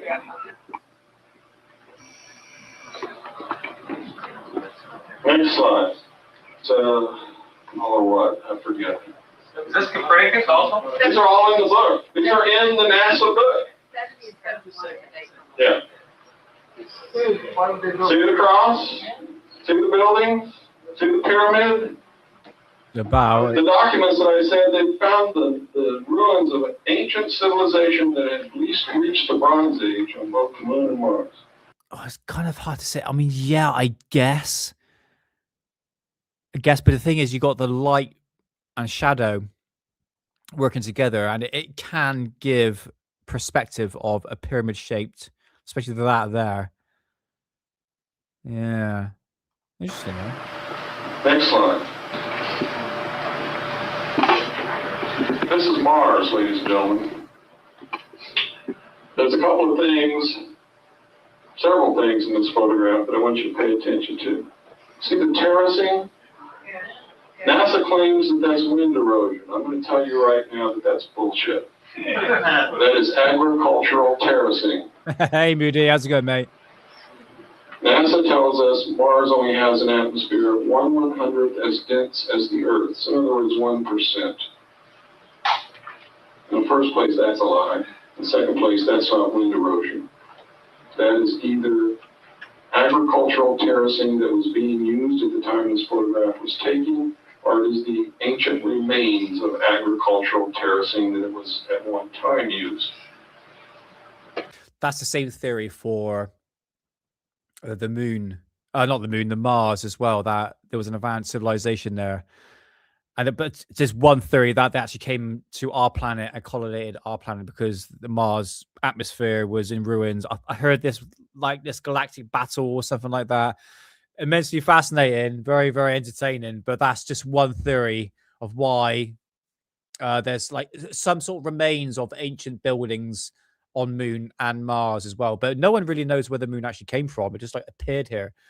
But I've seen some really fascinating close, well, say close-up photographs of the moon structures, but some of them are very, very interesting. Look at the terracing and you'll see that the terraces follow all the way around, and then tell me that that's wind erosion. Next, please. You can see close-up of the terracing. How did they predict these such meteors? I don't know that they did. Next. This is the Mars face. Can you see the face? Now, those black dots aren't freckles. That's where the bit's being... So the Mars face, or the face of Mars, I should say, it's in one of my magazines. I'm going to bring up at a later date when I talk about Mars. Again, that's gone back and forth with NASA. They say they'd actually debunked it, but I'm not too convinced by their conclusion on what actually the face of Mars could be. But the thing is, what people don't realize is that you've got 3 pyramids on the side here. I don't think Bill would actually talk about this. Sent back, didn't quite make it there in the transmission from the spacecraft to our receivers. Next, please. All right, let's go back a bit. Hold on, I want to see if you can see those pyramids. Yeah, on the side here, there are some 3 pyramids that are pretty much in the same position as the Pyramid of Giza. Are those 3 there? It's kind of hard to tell. I want to get this book and have a look for the book in a minute. Can you see the face? Now, those black dots aren't freckles. That's where the bit's being sent back. Didn't quite make it there in the transmission from the technically, yeah, Dan. I mean, our receivers. Aliens will look at us and thinking, God, they're a bit ugly. So I guess we all are aliens and Martians, really, when you look at it. Next, please. Okay, now, I wanted to show you this. This comes out of the extra... Right, he talks about some UFO sightings here, which I will... Oh, he's got Billy Meyer. Oh, I'm going to play a bit. All right, okay, well, we'll have that ready in a sec. I do have some other photographs right here on the moon. There is one video that is clearly fake. Have you heard of the Apollo? Me and Hidden did a video on it, didn't we? The Apollo 20. We'll get to it. We'll get to it. Right, let me show you some photographs of... I'm not too sure that this might be swamp gas. Absolutely. We are all swamp gas. Technically, C2, H2, CO2 and H2O, I think. I mean, we're practically gas and water, isn't it? Mostly water. Some of these photos, I am not too sure anymore because the internet provides a lot of good information, but a lot of fake information at the same time. I cannot verify where these photographs come from because, you know, like anyone else, like a content creator will just take any images that looks remotely interesting online and claim it to be true. So this one, I'm not too sure. But again, like I said, the light perspective on this does look like a pyramid. But from the shadow itself, it looks quite thin.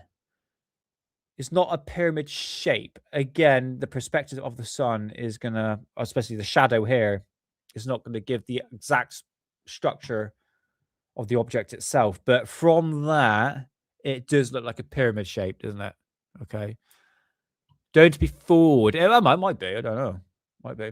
All right, moving on next. There you go. Is what Bill was talking about. One of many craters that has a structure, not really like a dome shape. Let's move in a little bit. Yeah, not too sure. I mean, I guess there might be some residue from the impact crater itself. I mean, talk about the object that hit it. Yeah, that's another one. Like, apparently, like a colony as well. Yeah, I need to mention about airbrushes. I don't think I've got anything that's got airbrush stuff in it, but I tell you what, we'll go on Google in a second and have a little look. Colonies, like cities like this. I don't know. I need some clearer photographs. Yeah, here's another one. Thing is with these, right? It's a bit bigger for you guys, you can see. Oh, hold on. There we go. Right. This was by film. This was actually taken on film, I believe, from the first orbiter that went round. Did the actual... I think the first one that went round, the orbiter one, and even the third one as well, actually had film. So you actually seen the original photo taken at that time. I don't know, man.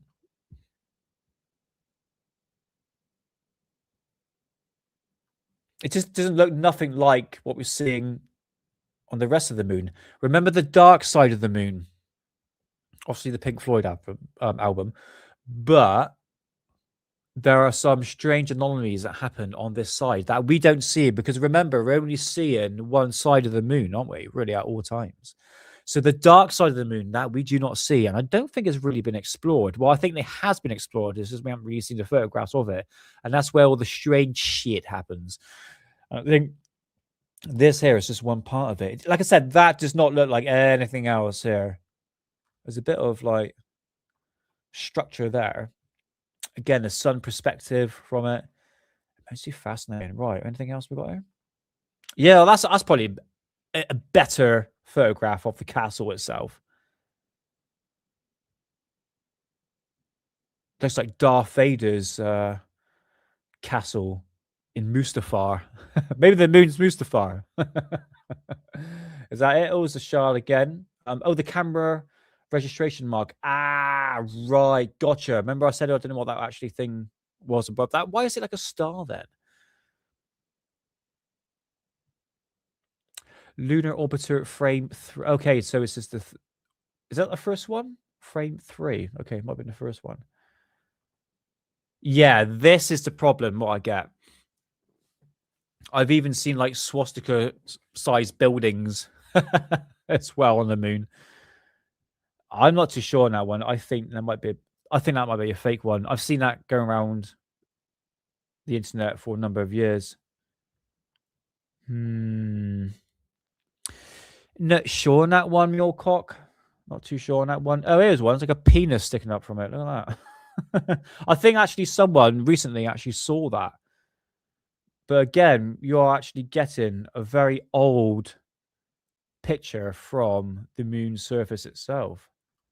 And you do have this Pinocchio. Is it Pinocchio nose? Yeah, that's it. Yeah, Pinocchio. And his girthy nose because he lied. And it's now sticking out of the moon. Yeah. Hey, John, how's it going, man? Nice to see you. Sorry if I missed you earlier, if you came into chat. But yeah, the thing is now, mate, with ChatGPT, although it's a very good tool, which I do use it from time to time, they want you to bloody pay for that now, don't they? They want you to pay for, if you want a really good enhanced image, even to improve the image, like especially this one here, you've got to pay for it now. But I'm sure there are other websites I can use. But yeah, not a bad idea, mate. Not a bad idea. I probably could do that. I'll tell you what, fuck it. Because you're here, John. Let's bring out ChatGPT, see if I'll be able to put this and enhance it a bit.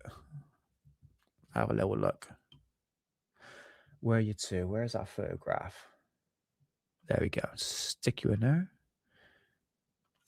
Can you enhance this and make it clearer?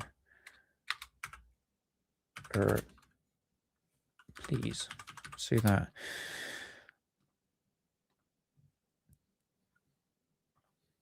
I'll tell you what, come out of that. Right, I put this in ChatGPT, and let's see if it actually clears up the image a bit more.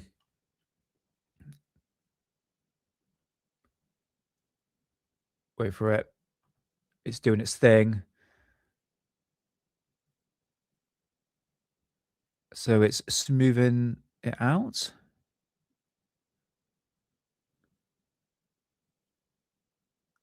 Come on, you making the audience wait. I'm getting excited now. I thought you had to pay for it. Oh no, if you put it in so many times, then you got to pay for it. Ooh, look at that. Okay. Oh, so I'm going to save that. Oh, I tell you what. Can you see that, guys? I tell you what I'll do. I'm going to put that in. Where are you to? Where is it? Paste. Right. I tell you what. All right, John. Well, I tell you what, John. Thanks for that. It does work, and here it is. Here. This is the enhanced ChatGPT version of the thing. Okay, so let's go back a little bit. I'll tell you what. Let's do that. Put that as 1. No, I'll tell you. Put that as 2, and I can put that original one as 1. Okay, cool.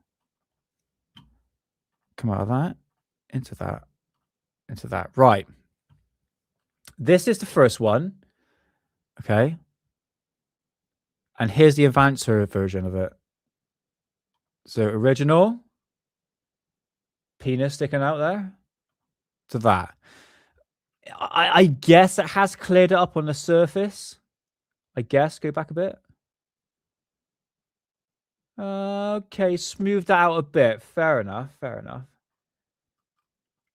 And that's it. It looks like a finger doing that. Are you flipping me off? Are you? I don't know. It didn't really do anything, but well, actually, no, it did clear up the surface a bit. But I wanted to see whether or not the structure was actually better. I tell you what, should we do the shard just for shits and giggles? Come on, then, let's do the shard. Let's go with that. Right, the shard. Here we go. Stick you in there. Post that. In it goes. Right, here we go, guys. Let's have a little look. Let's see what. So that's the shard there. The glass tower. Let's see what ChatGPT can do to clear this up a little bit. Let's have a little look.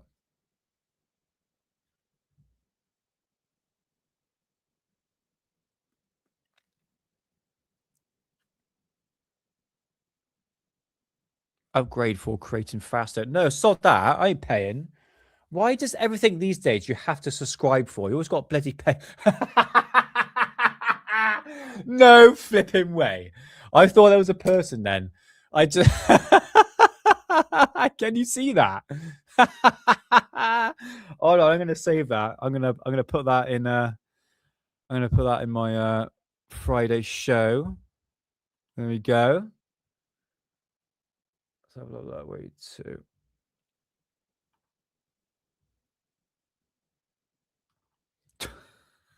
Okay, I'll tell you what, fuck it. Where's that one there? It was that. So we're going to put that as 4. I'm going to put you as 5. There you go. Oh dear. Oh dear, oh dear. Well, ChatGPT, I don't know what I bloody say about this. Right, check this out. Right, ready? Here's the original shard. Oh, I'll take that out. So here's the original shard. All right. And here's the enhanced version of it. So, it looks like a person pretending to be a Christmas tree holding up the star. I have no bloody idea what it is. It's giving it legs. Huh. That's pretty good, isn't it? From that to that. I quite like that. Yeah, African tribesman. Yeah, that's not a bad idea. Yeah, mate. Huh. I tell you what, is there another one there we can do? Fuck it. Should we put the castle in? Go on then. Let's put the castle in. Let's have a bit. I quite like this ChatGPT stuff. Yeah, it does look like a. Yeah, you're right.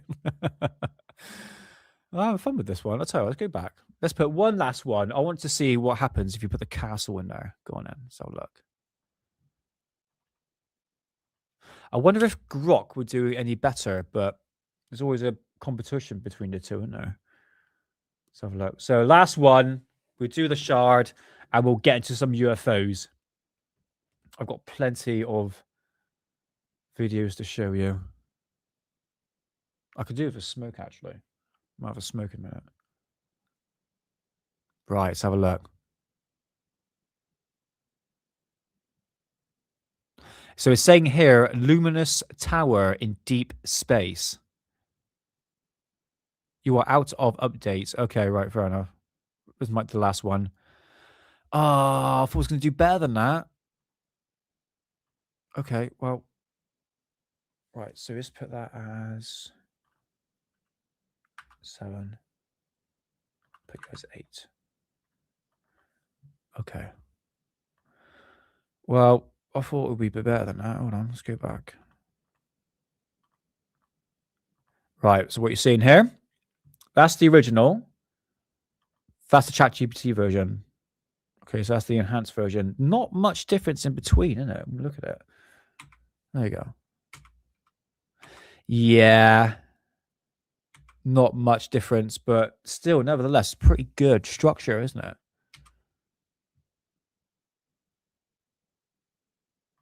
Would it, Sadie? Oh, you're tempting me. Oh, go on then. Let's just for shits and giggles. Let's go on. Let's go on Grok. I'm really curious. I'm just really, really curious. Okay, let's go to Grok. Let's put the shard in. Where are you two? The shard.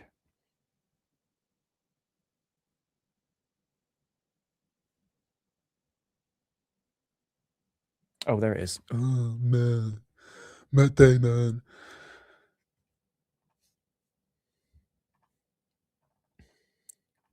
Okay. Sorry, guys. I am just sorting this out now, and I should put it up to the page. All right, come out of that. Into that. Last one, guys. I promise. Last one. So I'm going to put this in Grok. Okay, so can you enhance and make this photo more clearer, please? Okay, right. Let's see what if Sadie's onto something here. Well, that's quick.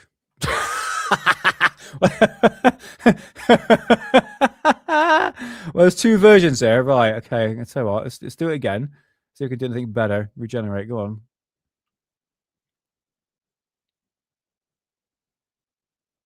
No, I think that's the best it can do. Right, fair enough. Okay, but tell you what, let's go to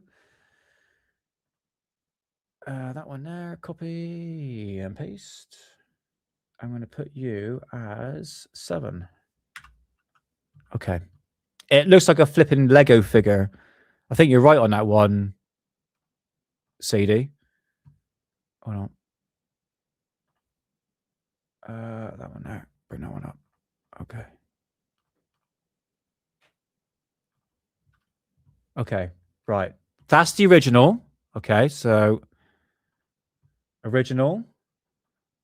That's the ChatGPT version.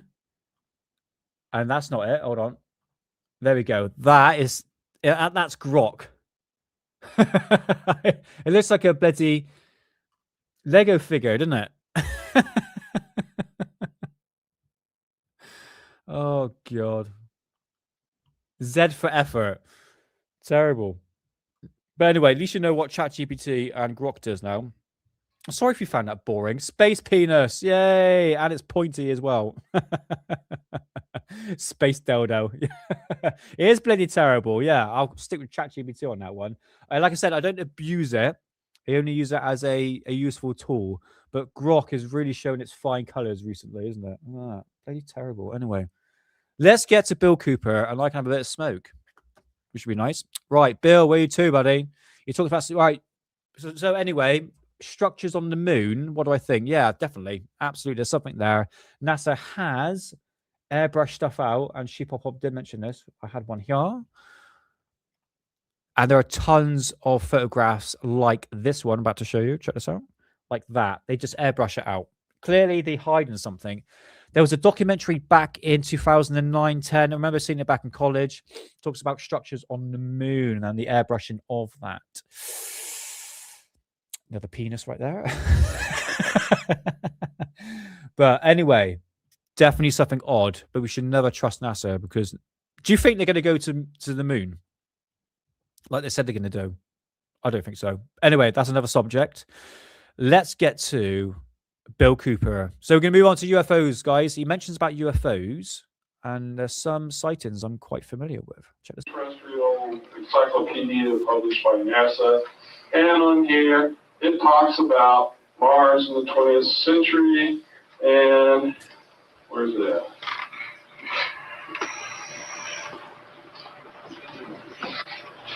Oh, under stage 2, robotic surface exploration, Mars airplane. I thought, Mars airplane? Mars told me that the atmosphere... I would never take... Well, I've been offered DMT, but I have to be mentally prepared because... I don't know, I've heard some like horror stories and I've had some like pretty good and bad trips on mushrooms, like on very high doses, which kind of acts like an acid trip. But the DMT, that's like, I don't know, I'm not quite ready to see like entities and goblins and clowns and stuff like that. Yeah, but maybe give it another 10 years and prepare myself for it. But yeah, I think you've got to prepare yourself. But apparently, right, with the DMT molecule, that the fact that I'm not sure if this is true, but for instance, in a scenario when you're actually dying or like for instance, drowning, right at the last moment when you're about to take your last gulps of breath, your DMT gets activated. And apparently it's like taking a shot of heroin, like this euphoric feeling that happens. And I think it's like a last minute, what could you say? It's like your body's doing something to, I mean, when you're fucking like drowning, dying, I mean, it's not going to be a pleasant experience. So I think I gather the idea that this DMT gets triggered. Therefore, the last moments are a bit more peaceful. I don't know. That's what I have heard. I'm not too sure if there's actually a scientific study of that. I think it might have been. This is the internet we're dealing with. I've heard that like years ago about the DMT. But yes, we all have it in our third eye right here. Definitely. Atmosphere on Mars. I mean, NASA told me the atmosphere on Mars is only 1/100th as dense as the atmosphere on the Earth. How in the hell can they possibly have an airplane fly around on Mars? I did some research and I found out it's a reality. Yeah, newsflash, Monday, I've made the conscious decision. I'm actually going to stop smoking weed. That's going to be a fucking barrel of laughs, yeah. The time has come. I'm having too much cloud fog. It's not doing good after got over 20 years of smoking. So yeah, just don't abuse it like I have been doing. So they're really planning this airplane. They have diagrams of it, pictures of it. They're getting ready to build the thing. Next slide, please. There it is. This is an official NASA photograph. They lie about the atmospheric density on Mars. Yeah, actually, the sky the atmosphere on Mars is actually blue and not red. Like they lied about everything. And that's actually backed up by evidence, by the way. Else. The Martian lander sent back photographs of ground fog all around it. Remember those photographs? Didn't you think it was kind of funny when they told you that the warmest that the temperature ever gets on Mars is minus 20-something degrees Fahrenheit? How can you have ground fog? Ground fog is moisture-laden warm air moving over a cold landmass or water mass.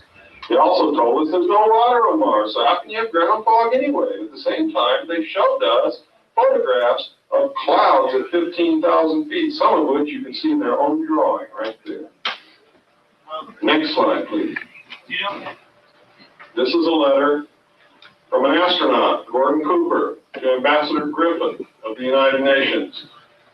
And I want you to listen to this. This is an admission by an astronaut that extraterrestrials are real. I wanted to convey to you my views on our extraterrestrial visitors, properly referred to as UFOs, and suggest what might be done to properly deal with them. That's an astronaut telling you that UFOs are real and they are extraterrestrial. Oh, yeah. So if you don't believe me, maybe you'll believe Gordon Cooper. No relation, by the way. I believe that these extraterrestrial vehicles and their crews are visiting this planet from other planets, which obviously are a little more technically advanced than we are here on Earth. I would say obviously is an understatement. And he wrote this letter because of what he saw on the moon. And because before he ever became an astronaut, he chased a few of them in an airplane, which he says later on down here. Next slide, please. Okay, UFO photographed over Disney. The only reason I'm showing this article is because thousands of people saw this. Next. We'll talk about it near the end. Yeah, it's we'll talk about the end, but it's a very serious matter for me. But I think we can all relate. But we'll get through this bit. Sorry, guys. You can see in the time that the shutter clicked, that object moved that fast, that many times. That's fast. When did that occur? 1957, I think. Next slide. This is one of the Billy Meyer photographs. Okay, right. I'm really interested to see what Bill Cooper has to say about these photos. Oh, bloody hell. I thought they were real when I was a kid. Oh, God damn it. Me and my naive brain back in the day. One can only dream and imagine if they're real. But no, ladies and gentlemen, what we're actually seeing here is a flipping dustbin lid with some Christmas decorations painted silver. Oh, bloody Billy Meyer. He's still alive, isn't he, Billy Meyer? Right, let's go back a little bit. 1957, I think. Next slide. This is one of the Billy Meyer photographs. One of the things I think is really funny about the Myers photos is it's always sticking in a tree. Yeah, it is, isn't it? It's always sticking out of a bloody tree. Or it's on the ground. Next one, please. This is a drawing done by someone who saw one of these land close up. This is what they remembered. Next. This is a very famous photograph. It's real. It's not fake. Oh yeah. Oh wait. I know this one. It's called the McVinney. Wait for it. The McMinneyville photograph in. I think it's in Mississippi. This is the real thing. What really makes it neat. Oh, bloody hell. I'm trying to familiarize with all these UFO sightings. Was it McMinneyville UFO sighting 1950s?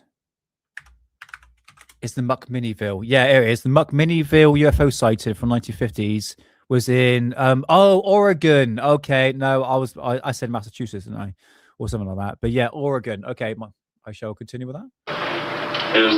But yeah, very famous photograph, one of the first ones of a flying disc back in the early 50s. It's called the McMinneyville UFO sighting in Oregon.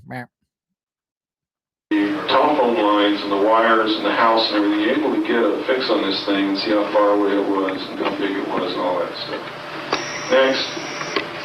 Yeah, Green Sea, don't worry. I'll talk about it near the end of the show. It's something I've always wanted to do. I've given weed up before for 6 months. And I know exactly what that's like. It's going to be one hell of a roller coaster ride, but there's one thing I'm looking forward to is actually dreaming again, because the dreams hit me like a ton of bricks. Woo! I want to dream again, baby. Oh, I know this one. This is... I forgot. Down a little bit, Steve. There you go. There it is. There's that sucker. Okay, if you look It's like a party hat, isn't it? They've always got a bloody point at the end of these flying saucers. You've not noticed that? close, you can see the 3 balls underneath. They're like, next.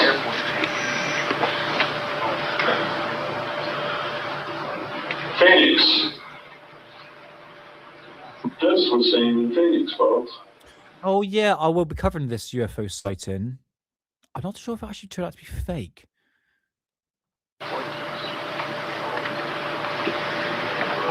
Next.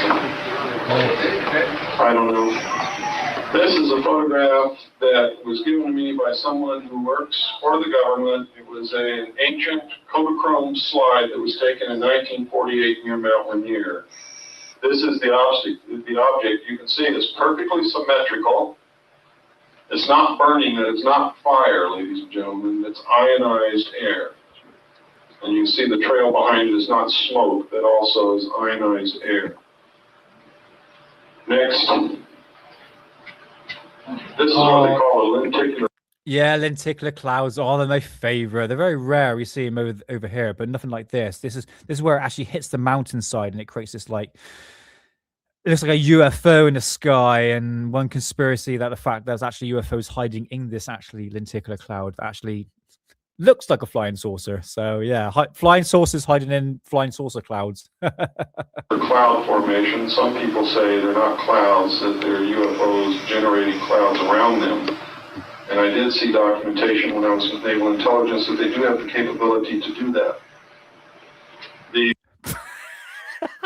So they manage to travel through like warp drives, God knows how many light years away, but they got the technology to disguise their craft into a puff of cloud. Like, that's where swamp gas comes from, I guarantee it.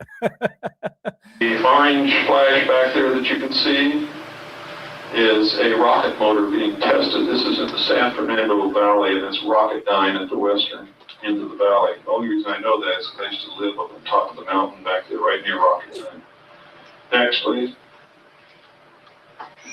Down. These were taken in London. I really love this photo because it's just, I just like it. I don't know why. I know, it's very picturesque. It's actually in one of my UFO books here, that photograph. Next. This appeared just recently in the Orange County Register. Battlefield flying saucer likely to go under wraps. And I believe that this is more snowbird stuff. They're just showing you a little tip of some technology that they have to make you think that flying saucers belong to them. And I gotta tell you, maybe they really do belong to them. Next. This is a cigar-shaped object that is commonly cited called a mothership. I wish we could have had a better photograph than this, but next.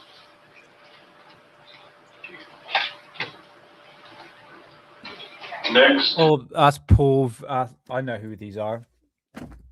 That is Paul Villa. This is a very famous photo because it again gives you reference points to be able to measure distance and size and all the things that you need to do to prove that it's real or phony.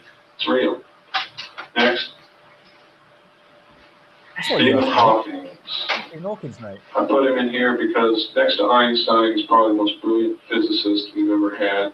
Well, maybe next to Einstein and Teller. Or he might be even better than Teller. Who knows? The man is literally brilliant. I just wonder what he knows about all this. What part does he play? I'm sure that they wouldn't leave a brilliant man like this out of this knowledge. I'm sure that he has something to do with it. Next. Just wild as anybody's guess. Look at this. It looks like a cloud disguised as a UFO. I see what I did there. Is that really a cloud? Well, I'll tell you, it sure don't look like a cloud to me. But then, I don't know. Next. What it does. You know, if you're observant when you're out riding around, you should all take cameras with you. I'm always seeing strange things. Next. That's the same picture. Next.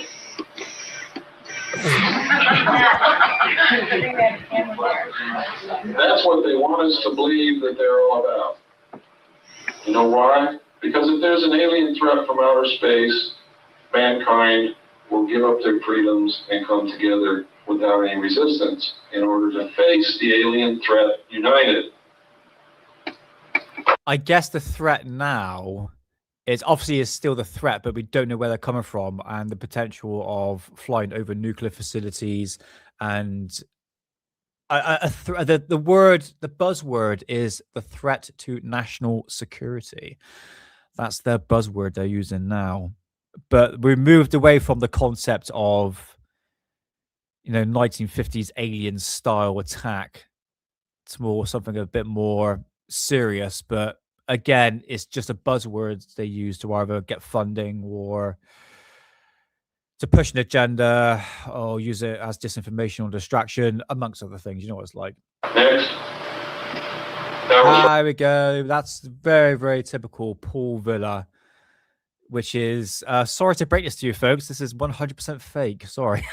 We've gone through it. I did a live stream on it. Paul Villa and Daniel Fry photographs, especially Daniel Fry. Absolutely hilarious. The creature from the Black Lagoon, by the way, if there's any old film buffs in here. This is a close-up of another one. Next. It's up there.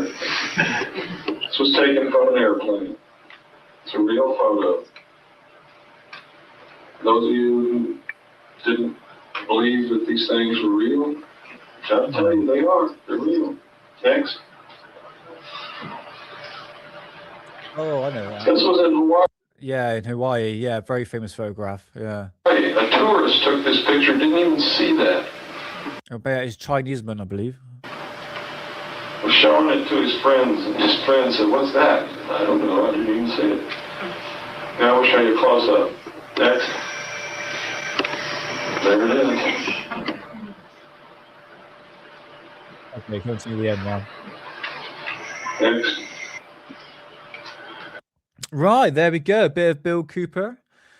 The legend himself. Yes, he is dead, by the way, so we can call him a legend. Talking about structures on the moon, which looks quite believable, I have to admit, even though it's quite grainy.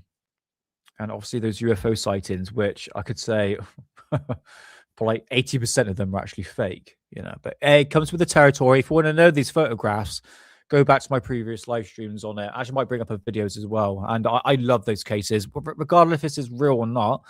I just find it fascinating. It's very nostalgic for me, I have to admit. Right. What was that? UFOs, isn't it? Okay, so let's carry on with UFOs. What have I got here?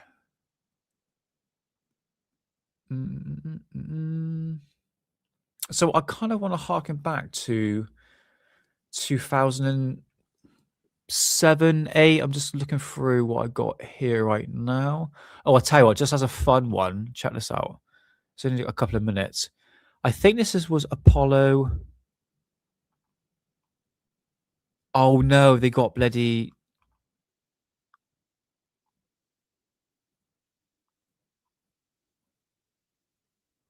No, I don't think I can show that. Shit. Could you remember Apollo 20? I have talked about that before. I tell you what, I'm going to skip it.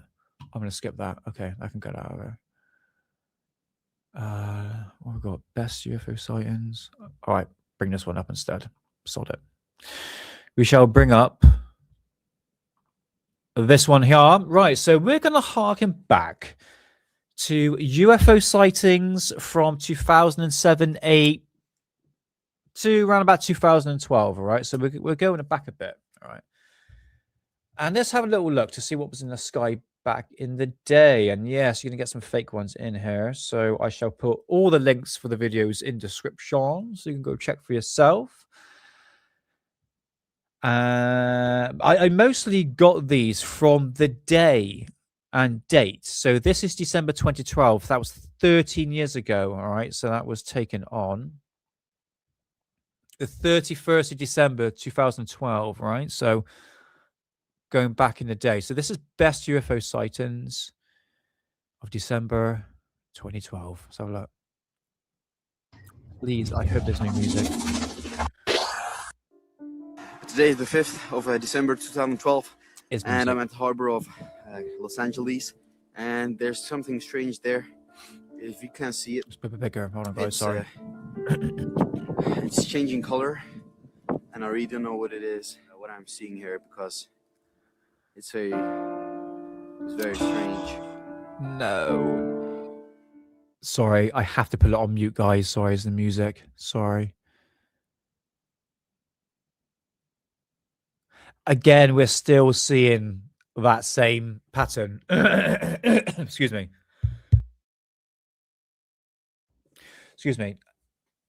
I would have to admit, not all cases, and this is from my own personal experience, it could be a plane, does have the 3 lights on it, but you will absolutely 100% guarantee you will have flashing lights. The what they call it, that specific light. God, I can't think of the name of it. But you understand that flashing light underneath aircraft, which aviation lights basically. It's by law you must have it, and I've been tricked in the past. I wonder if I got it here on my hard drive. Actually, I can have a little look. I'll show you what I thought was a triangular craft actually turned out to be an aircraft. I'm not saying this is happening here, but there are TR-3B looking craft like this with the 3 lights. But again, if you go back a little bit, you can't see any flashing lights. That would definitely appear on that.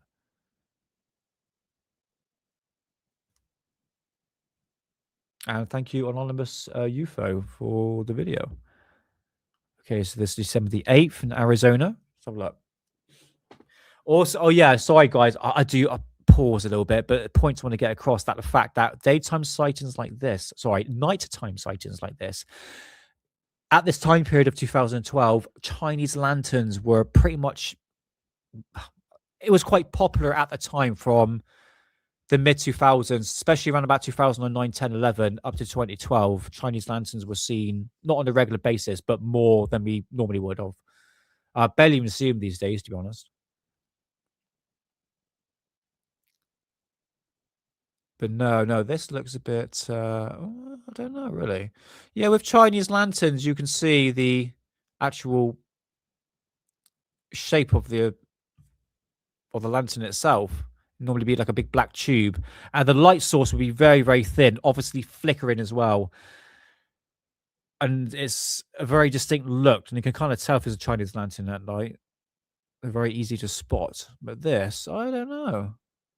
Looks like it's moving. Yeah, go back a bit. Looks like it's actually moving. Look at that. Huh.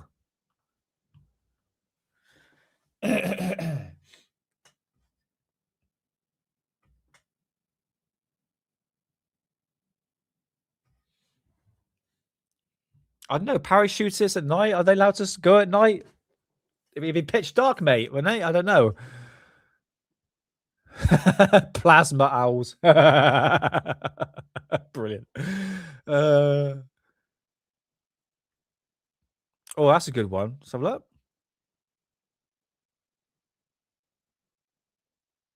This looks like a time-lapse camera.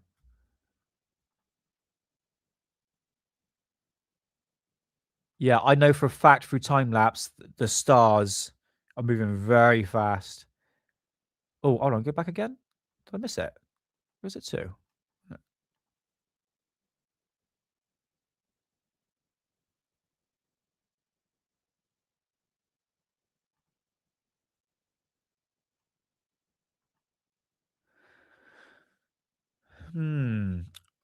That is not real time. That's definitely time lapse. You can see it here. I don't know on that one, guys. I'm not sure.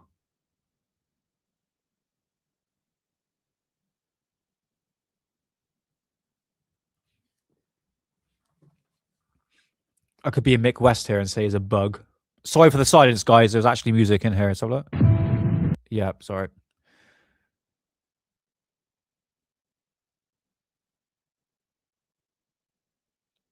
Oh, I think that's just a meteorite.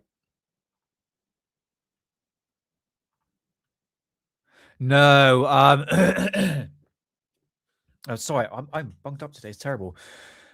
I need to spend a lot of money on it, Rebecca.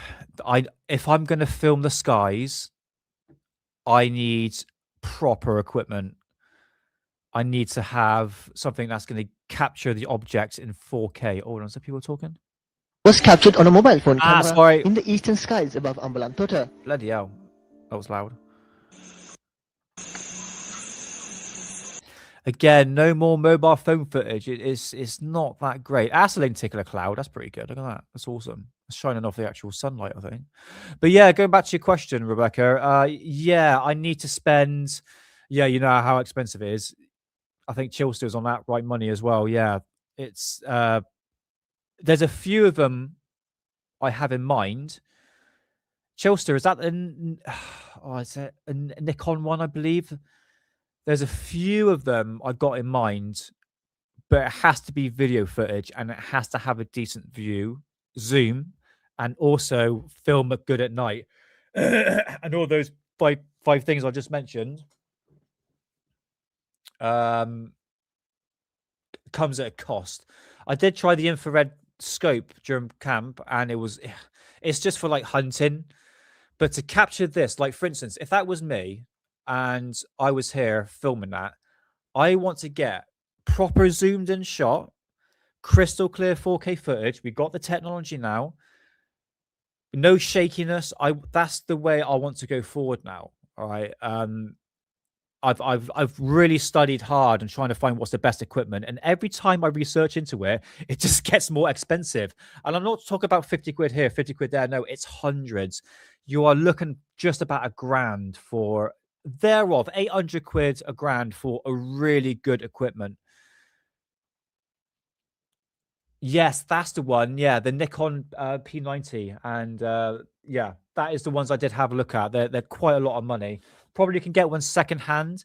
But the thing is, John, I want to link it to StreamYard, which I'm using now to go live so you can see me, to have the whole shebang. So I want to go live whilst I'm filming the skies at night as well. So it's having that live feed. It's like so much money when you look into it. I would love, trust me, guys, I would love to do that. But unfortunately, like it is now, living in England, we just don't have any bloody clear skies. It's completely covered. It's been pissing down with rain every day for the past couple of months. You know what I mean? It's like it's non-stop. Yeah, I've got a tripod. I got actually 3 tripods outside. One for my time lapse, one for my camcorder, my shitty one that I use. But yeah, I've got the vision in mind, but unfortunately it comes at a cost. So I could do a GoFundMe, but again, I don't like to ask for money, you know. We'll see, guys. You see, we'll see. We'll see. Maybe if I stop smoking weed, maybe I can afford it, which is always a benefit.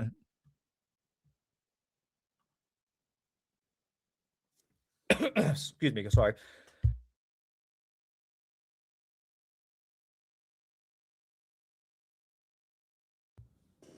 Right. That's it. Okay, fantastic. Thank you, Anonymous UFO, for that video. So in terms of UFOs, yeah, there was a lot of balls of light in the sky. But what I'm finding quite interesting is, hold on. Yeah, this is the one. Remember I talked about that pyramid? Yeah, the telescope. Yeah. I need it to capture sound. This is it. Hey, Moon at noon. Nice to see you, man. Hope you're doing well. And yeah, happy Friday to you. Welcome on in. Yeah, I could do actually. Yeah, there are some brands that do that. But is it digital or can actually go live with it? This is the thing. It's got to do the job. This is it. And I think, yeah, a telescope on a tripod might be a bit difficult to like zoom in. You could probably get a proper zoom in, but I would like to have like a camcorder with me, to be honest with you. We'll see. We'll see at due course. But it's honestly, I got to wait a couple of months because it's like grey skies. It'll be like that until like April sort of time. So I've got a bit of time to think about it. But nevertheless, a UFO spotted over Mexico. Remember I talked about that pyramid shape, all right? And this object has been seen in the sky And oh, look at that. It's got 621,000 views. And this was taken on, well, this was published on the 18th of December, 2009. Wow, I had long hair back in the day. And you know what I looked like back in the day with my flipping long hair. Here we go. Let's play this. You probably think it's Facus and Gaius, but anyway, it's part of history. Yes, have a look. What? I went Australian now. Wow, that's loud. Sorry, guys. UFO over Moscow. The Sun reported Friday a large, unidentified flying object hovering over Moscow's Kremlin. According to The Sun, witnesses said the pyramid-shaped object could be as big as a mile wide. And while Russian reports have ruled out UFO speculation, The Sun says the police have refused to comment and aerospace experts are stumped. Was that Green Street at the end? I just saw his face pop up. This sighting I find really interesting. We have seen cases like this, as one in China as well. This pyramid shape. And if I just go back a bit, you can just kind of like, if you look at the object, it kind of morphs a little bit. But again, I think that's just down to the quality of the camera itself. Now, 2009, did people have camera phones? Yes. In terms of the amount of people, I mean, yeah, okay, the quality admittedly is not going to be that great. It's like potato camera.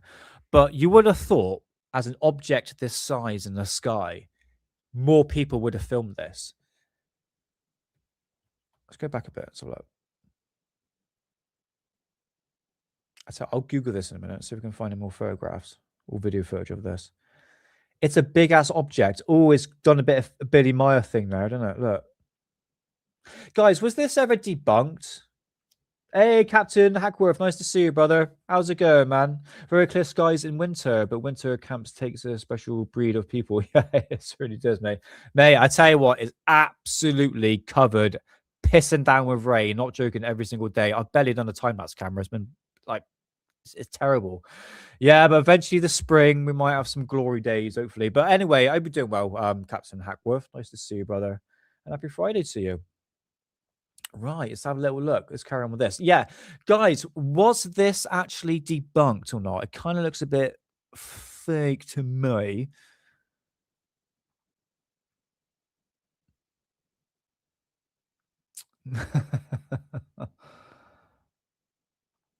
Yeah, I don't know on that one. It's pretty big.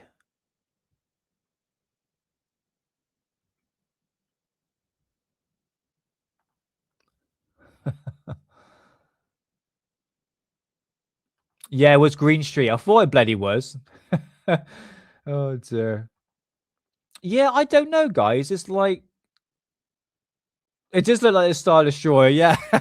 So I shit myself if I saw that in the sky. Let's get back a bit. Let's have a look. One last time. Let's have a look. Because me and Hidden were talking about the Jerusalem UFO sighting over the temple. And Hidden said, no, that came out as fake. I wouldn't be surprised that time. That was 2011. So these types of videos, even though they're quite... That bit there, see it like bobs up and down? A bit like the Avro car, Billy Meyer sort of style. No connection there at all. Yeah, I don't know. And it's the aftermath as well. Guys, Green Street. Yeah. Get out of here. Right. Yeah, I'm not too sure. It looks like a Dorito in the sky. Now I want a Dorito. But nevertheless, I'll do a bit of further investigations to this Moscow UFO sighting of 2009. Surely there's got to be more video footage of this. Anyway, right, moving on next. Oh, which one should we do? Should we do that one? Or should we do that one instead? I think that one's a bit more an analyst in it. Okay, this is a very famous UFO sighting back in 2007. So let's get at that. And let's bring this up to Letho Files. Actually done a video on this 2000 case in Costa Rica. Captured a remarkable metallic flying disc. This might bring some memories back, guys. Check this out. Right, this is 2007. William, Okay, it sounds like a power tool in the background. William.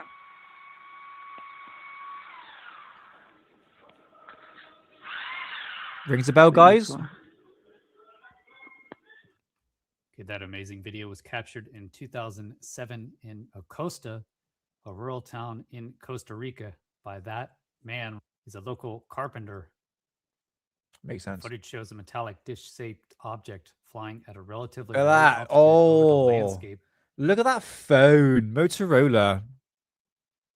Yeah, talk about potato cameras, 2007, guys. So it's nothing like the flat screen touch screens that we have today. Low altitude over the landscape, recorded on a Motorola Razr. So people ask, where are all the amazing videos of UFOs and UAPs? If everyone has a cell phone camera, where are the videos? What I quite like about this is that it matches with the shakiness of the camera. It kind of gives like an indentation that the object is there, isn't it? Go back a bit, just slightly. See what I mean? Phone camera, where See are what the I mean? videos? It's not bad. Videos, what- Even if it is a fake, it's pretty good though. Even though I think it might probably be fake. But again, just play for it.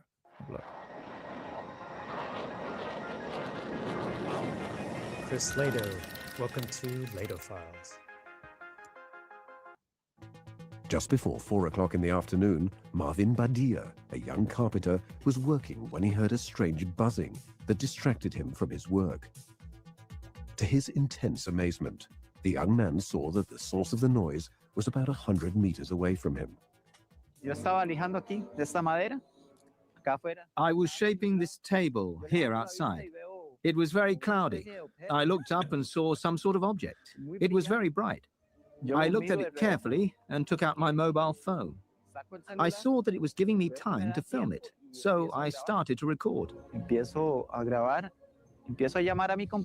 I called my colleague, who was working with a drill, but he didn't hear me. I called him again. I turned towards him, moving the phone, and when I turned back, the object had already gone. The film that Marvin recorded. That's the bit that gets me, all right? Is the fact where he zooms out. Look, watch this. The object is by the time he's gone out of focus and he's moving the camera around, had already gone. And that's when the object goes. Bit of a coincidence? I don't know. It's putting it out there. The film It's that good though. Marvin It's good footage. I recorded quite like it. shows a classic flying saucer hovering just a few meters from the ground. His colleague, William Rivera, did I play that again? didn't hear Marvin shouting over the noise of the drill. You see, I believe that this was a UFO. I have no doubt it wasn't man-made. Hey, we got the same hairstyle. We got the Himmler look. And why was it here? We don't know. The movements that the craft makes and its appearance prove that it could not have been a conventional earthly Yeah, that looks like it went horizontal there, didn't it? Look. appearance proves that it could Wait for it. not have been Wait for it. a Wait for conventional it. Hold on. earth- There. That's the best I can do. I'll go back a bit. There. That's it. God knows. vehicle. According to Marvin's description, the object was about as There we large go. as the wheel of a large Oh, tractor. there could be a flying taco. I don't know. It wouldn't have been large enough to hold a normal-sized person. Oscar Sierra, the ufologist from Costa Rica, explains his theory to the Teletica journalist. Hey, man. How's it going? Oh, I appreciate the kind words. Oh, thanks. Yeah. Well, welcome on in. And yeah, you different face to Alien Addict if you've seen Ollie before. But yeah, I've taken over as the co-host. Well, not co-host, I'm the host of the show now. And yeah, try to bring a different energy, different vibe. But we go back to the blast from the past when it comes to like UFO sightings, mate. Hence, we're going back to 2007 here. But yeah, thanks for the kind words. And yeah, appreciate you being here, man. Yeah, this one, I really find it intriguing. And there's a reason why I got this one up, because if it is a fake, it's a very, very good one for the time of 2007. Oh, hold on. Here we go. It's not necessarily a driven object. It could be some sort of probe. like those that human beings sent to Titan not long ago, which were small, about 2 meters. Because you have two people there willing to go on television to say that this is a credible video. We'll go ahead and watch it through, and then it's actually slowed down. Okay, so this guy's going to do analysis of this, I would imagine. I'll be interested to hear his perspective on this. And stabilized in this video. So Let's have a look. let's listen to the original video right here with the background noise and everything. William, William.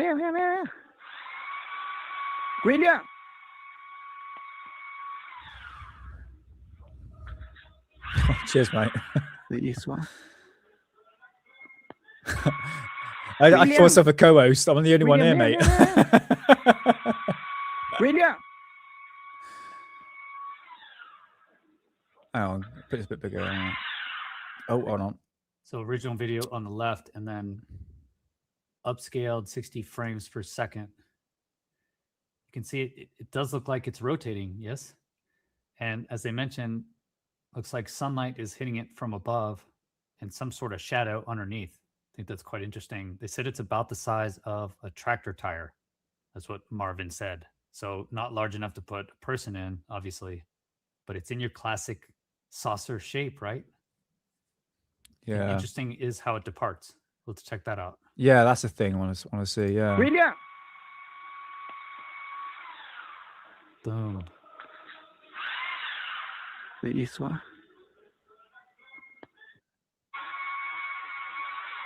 William.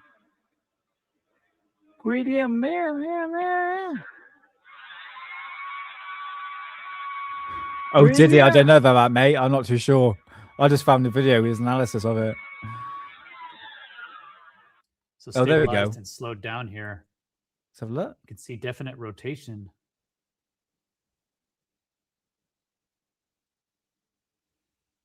And then as it departs, you can see a circular shape, almost like it turns sideways before it departs.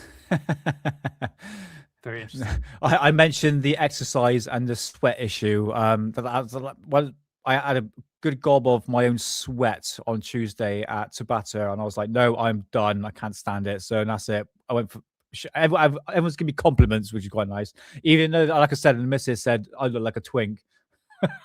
I was like, cheers, babe. And look at that. This is 50% speed. Yeah, it looks like a spin, isn't it? 25% speed now. So you get that circular orb. Oh, I don't. Oh, hold on. Is that the dark and then departs? I don't know about that, because the thing is the camera shaking at that point. Is it actually given the blurriness of the object? So you get like the top of it looks like an orb, and then it appears to spin. So this was taken November 20th, 2007 in Acosta near San Jose, Costa Rica. Oh, San Jose. Marvin noted he first heard a strange That's where the UMO sighting happened. Buzzing sound, and then saw the object around 100 to 150 feet away. He couldn't get his Okay, well, I've got a couple of more minutes. Hold on. colleague William to actually come because he was too busy drilling. The object displayed no perceivable air displacement, so how is it able to hover there? It's not a Frisbee, and then perform that sudden kind of 90-degree turn. So it was captured on a Motorola Razr mobile phone. So where are all the videos? Here's one of them. Everyone has a cell phone camera. It has been analyzed by experts. They noted the object's smooth movements and reflective properties, which make it difficult to replicate with known technology or CGI, especially. You know what? It's such a shame if at that point he'd kept the bloody camera still. with known technology or it would have been perfect, CGI, especially in 2007. So that suggests it's not a hoax or misidentified conventional aircraft. Oh, mate, no, don't worry. Some analysts have compared the object. My name is that way or NIK. Both ways, mate. Trust me. It's both ways are correct, mate. That's what I'm trying to say. I thought I saw a ghost in the corner, and it just turned out to be my cat. Two descriptions provided by Bob Lazar. Remember that? The UFO has the peculiar maneuver of turning belly up before accelerating away. That aligns with Lazar's descriptions of the propulsion mechanisms of UFOs. So the video has been widely discussed, featured in various UFO documentaries and television. I quite like that. It's pretty good. Programs, despite the compelling nature of the footage, obviously there remains a level of skepticism. Some skeptics argue the object might be a misidentified drone or other man-made device, despite Marvin saying that is not the case. Interesting. All right. Well, thank you. Let's give a shout out to this Letho Files, that analyst, because yeah, by taking out the shakiness, you're going to see the outcome of this object. It's a bit of a shame that the fact that as the object suddenly disappears, does this morphing technique, that the camera was shaken at that time. As long as you just hold the camera for an extra 5 seconds, then we had that money shot. But nevertheless, guys, very fascinating case. Back in 2007 in Costa Rica.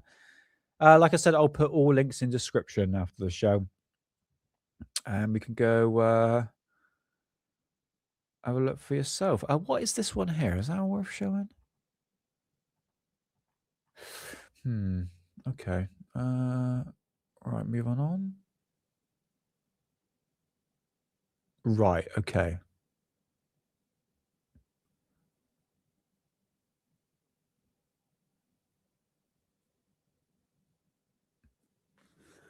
What should I do now? Okay, I tell you what, not long ago. Okay, right. What I'm going to do here, guys, I do have other stuff to talk about. Normally do quite a bit of a banging show here, around about 3 hours.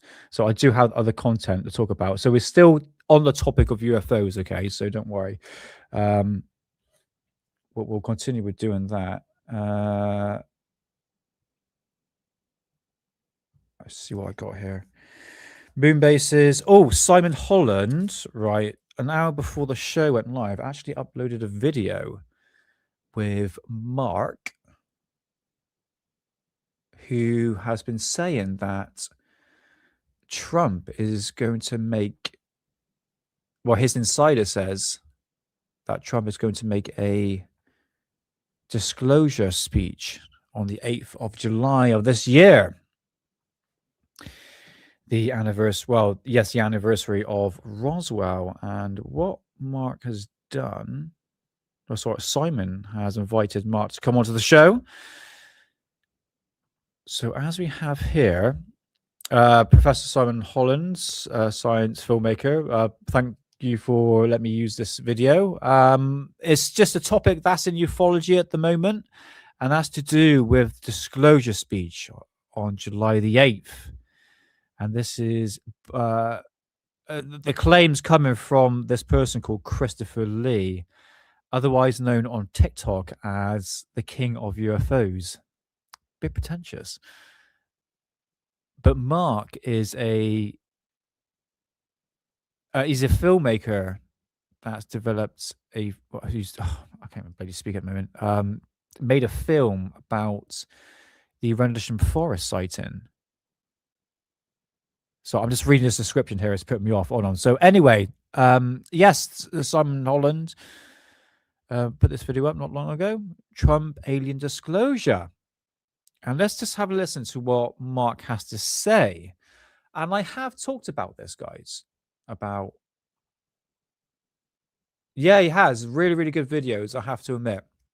What I like about Simon is that he's going more into the interdimensional realm, the more spiritual realm of extraterrestrials. Because, yes, we are talking about craft, like always do, you know, these flying discs.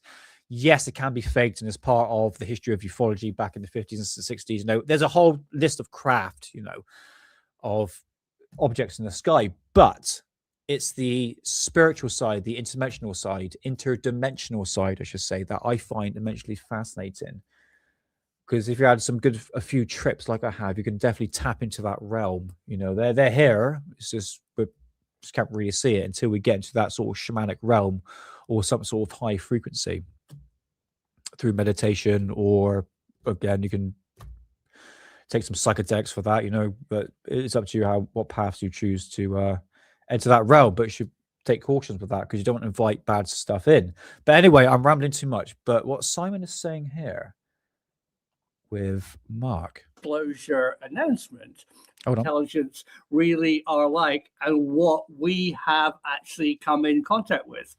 The experiences that I've talked to all talk about a form of multi-dimensional conscious contact. There we go. Not little green men in aluminum spacecraft. Yeah, that's the point. I quite like what Simon puts forward. I think that concept of little green men is very 20th century, I should say. We're talking about, the 90s, 80s, 70s, that sort of concept. I mean, it's still the same concept now, but I think we've changed a lot in ufology, and it leads you down different avenues. But that aspect of multidimensional, I find immensely fascinating. So I reached out to fellow filmmaker Mark Christopher Lee to tell us what he knows about this disclosure announcement and to discuss the whole problem of what really are aliens. Hey, Mark, it's great to see you again. How's things? How's filmmaking? Yeah, it's going very well. Thank you, Simon. Yeah, it's weird times though we're in, I think. Well, we are living in extraordinary times. We'll get to that after this because I've got a video queued up. Partially because of something that you've said, and that is that you have inside knowledge that the President of the United States might well be ready to make a statement about aliens. So tell us about your inside knowledge and when do you think this might happen, and then let's really deep dive into the implications. Yeah, well, I've been contacted by someone inside the Trump administration who claims to have seen Donald Trump's UFO disclosure speech. Right. So that exists already. And there have been dates proposed for this. It was originally going to be in September at the United Nations General Assembly. Oh, right. But they've decided to go for July the 8th, which right. is weirdly the 79th anniversary of Roswell. 79 is not an even number, but it's... Yeah, I know, right? You would have thought to do it on the 80th anniversary, but yeah. Roswell, right. Like his T-shirt.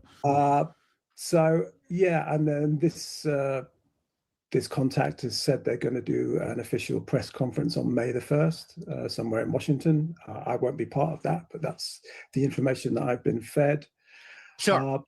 And I think things are hotting up, and I think we will get some UFO disclosure speech from President Trump, if not by the latest July the 8th, if not before, because as we know, President Trump is his own person. He does things when he wants, how he wants. And he doesn't, pay too much credence to procedure and protocol and things like that.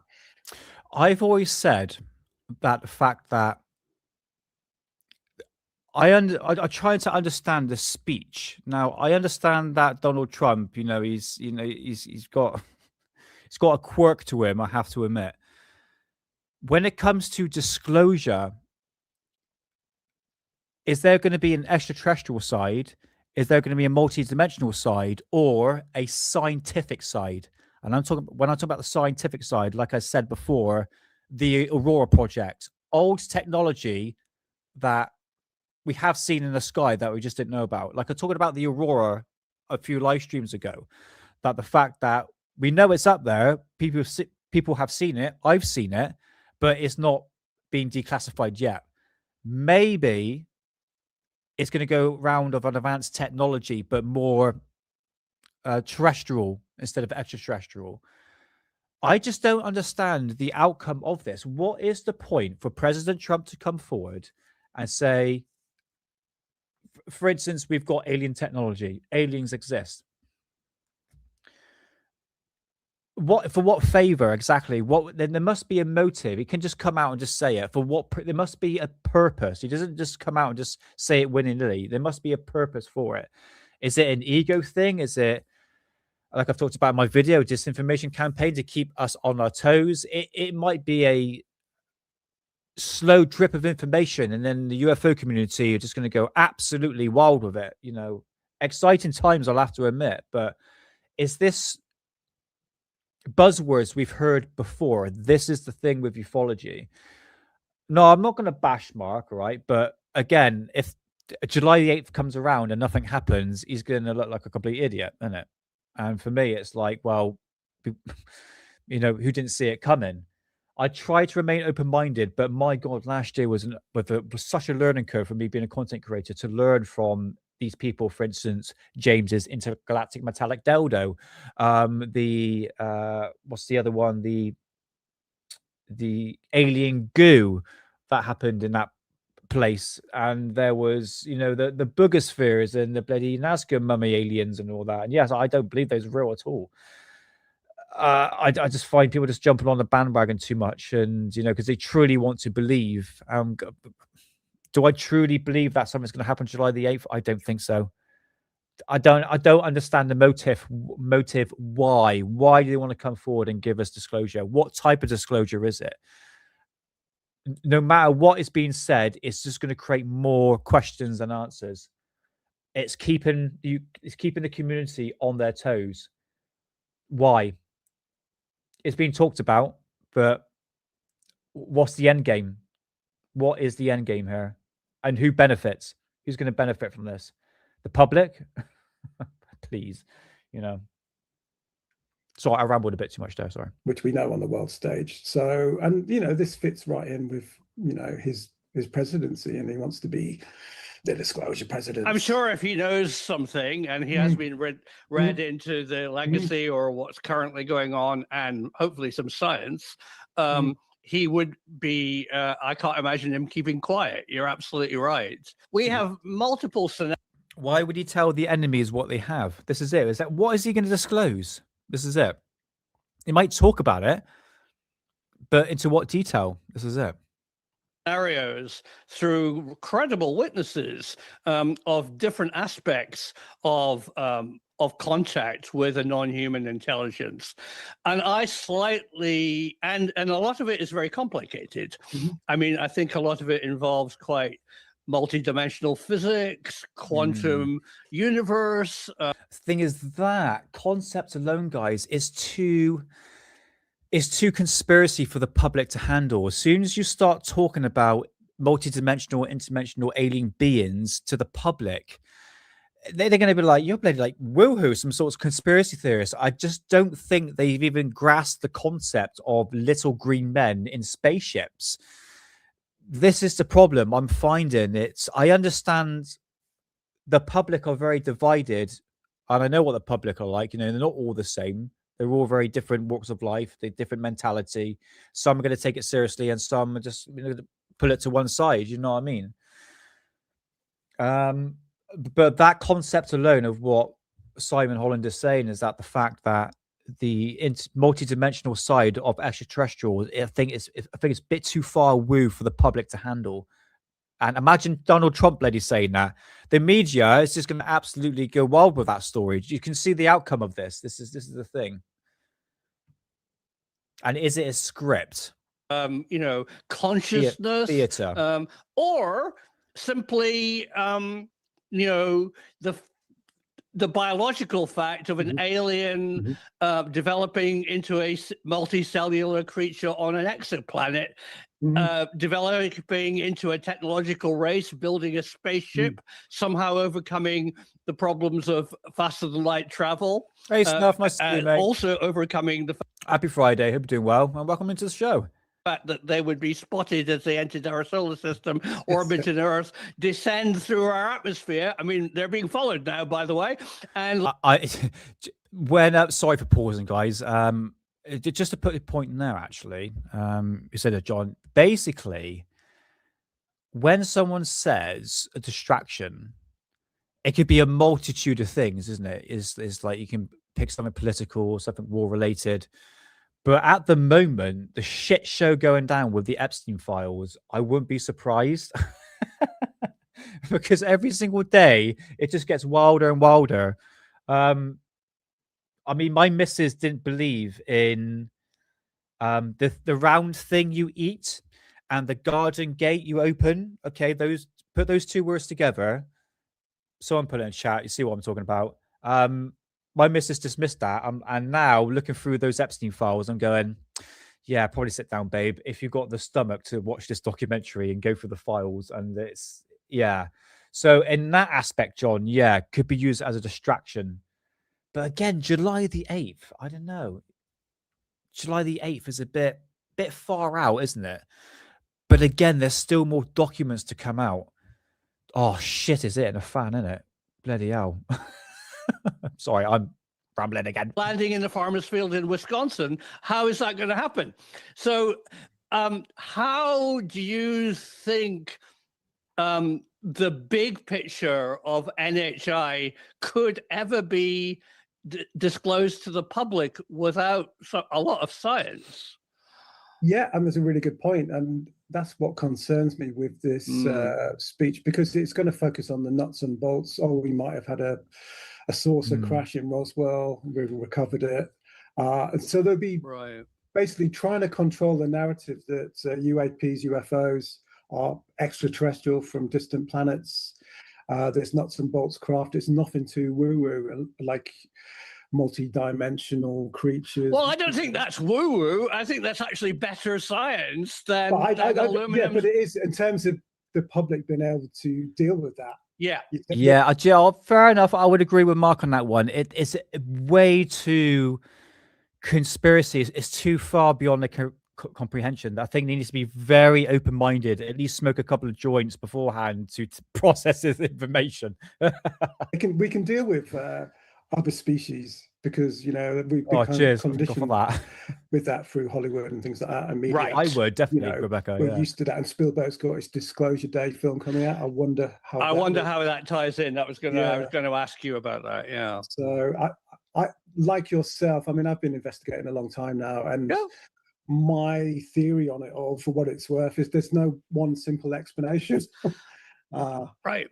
That's all I can say. I don't know what these things. Well, I think there's multiple. I mean, that's the thing. I mean, I think if we talk about non-human intelligence, it definitely, there's no kind of ifs or buts or doubt about it. Might be cellular creatures. One.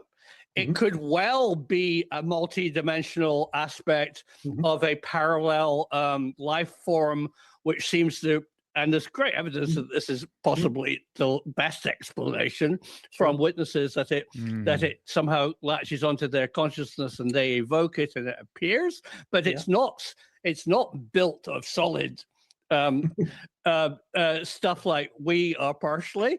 And then there's also the other aspect of I mean, what is life? I mean, there's evidence that maybe the clouds of Venus might be a life form, or the oceans on Titan, you know, might be a salient, living, thinking form. And then the one. Sorry, guys, I'm just going to skip ahead here because there was another point he brought up. This here. So now we've got all these multiple life forms. What are we going to tell?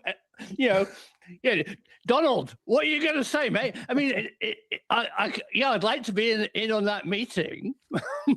But they're going to keep it simple, aren't they? And they're going to want to control the narrative because they want control of this.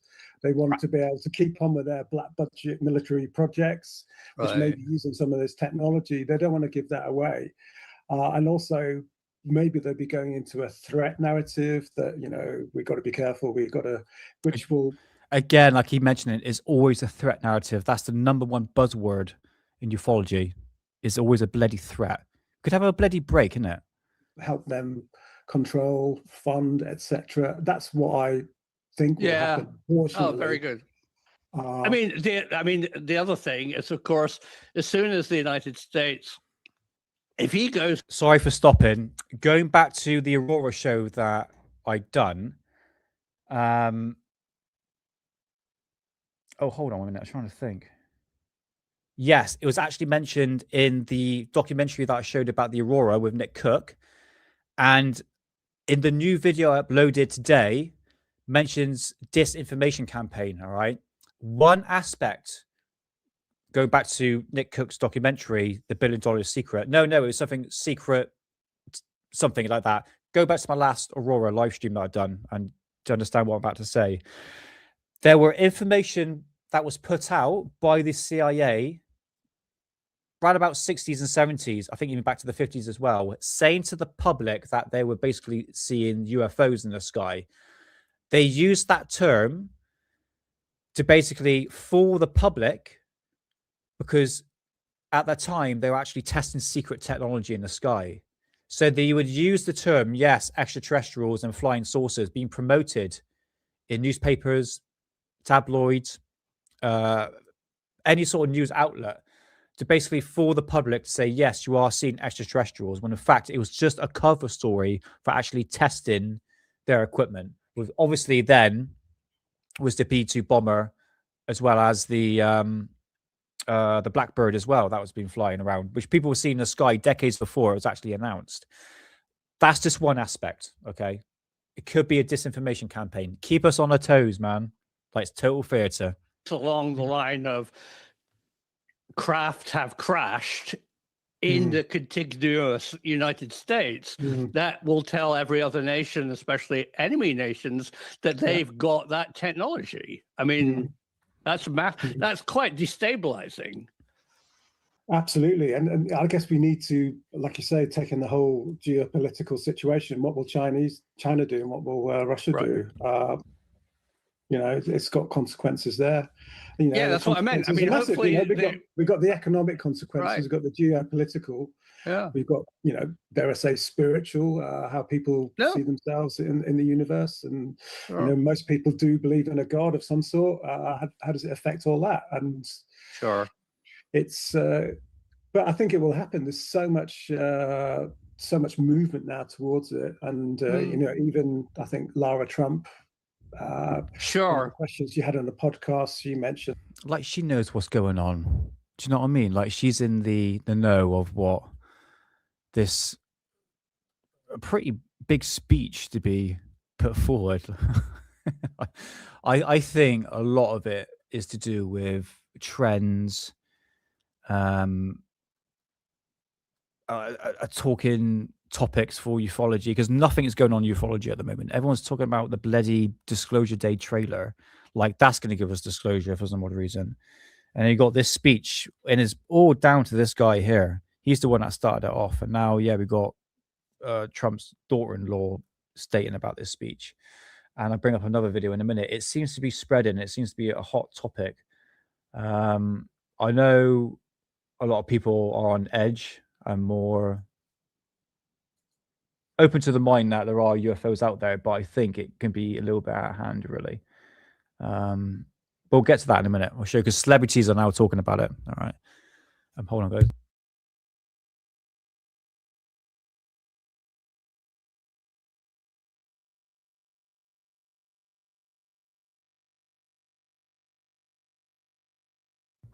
So, yeah, basically,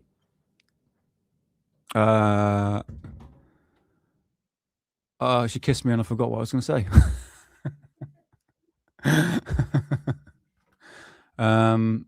Right. Anyway.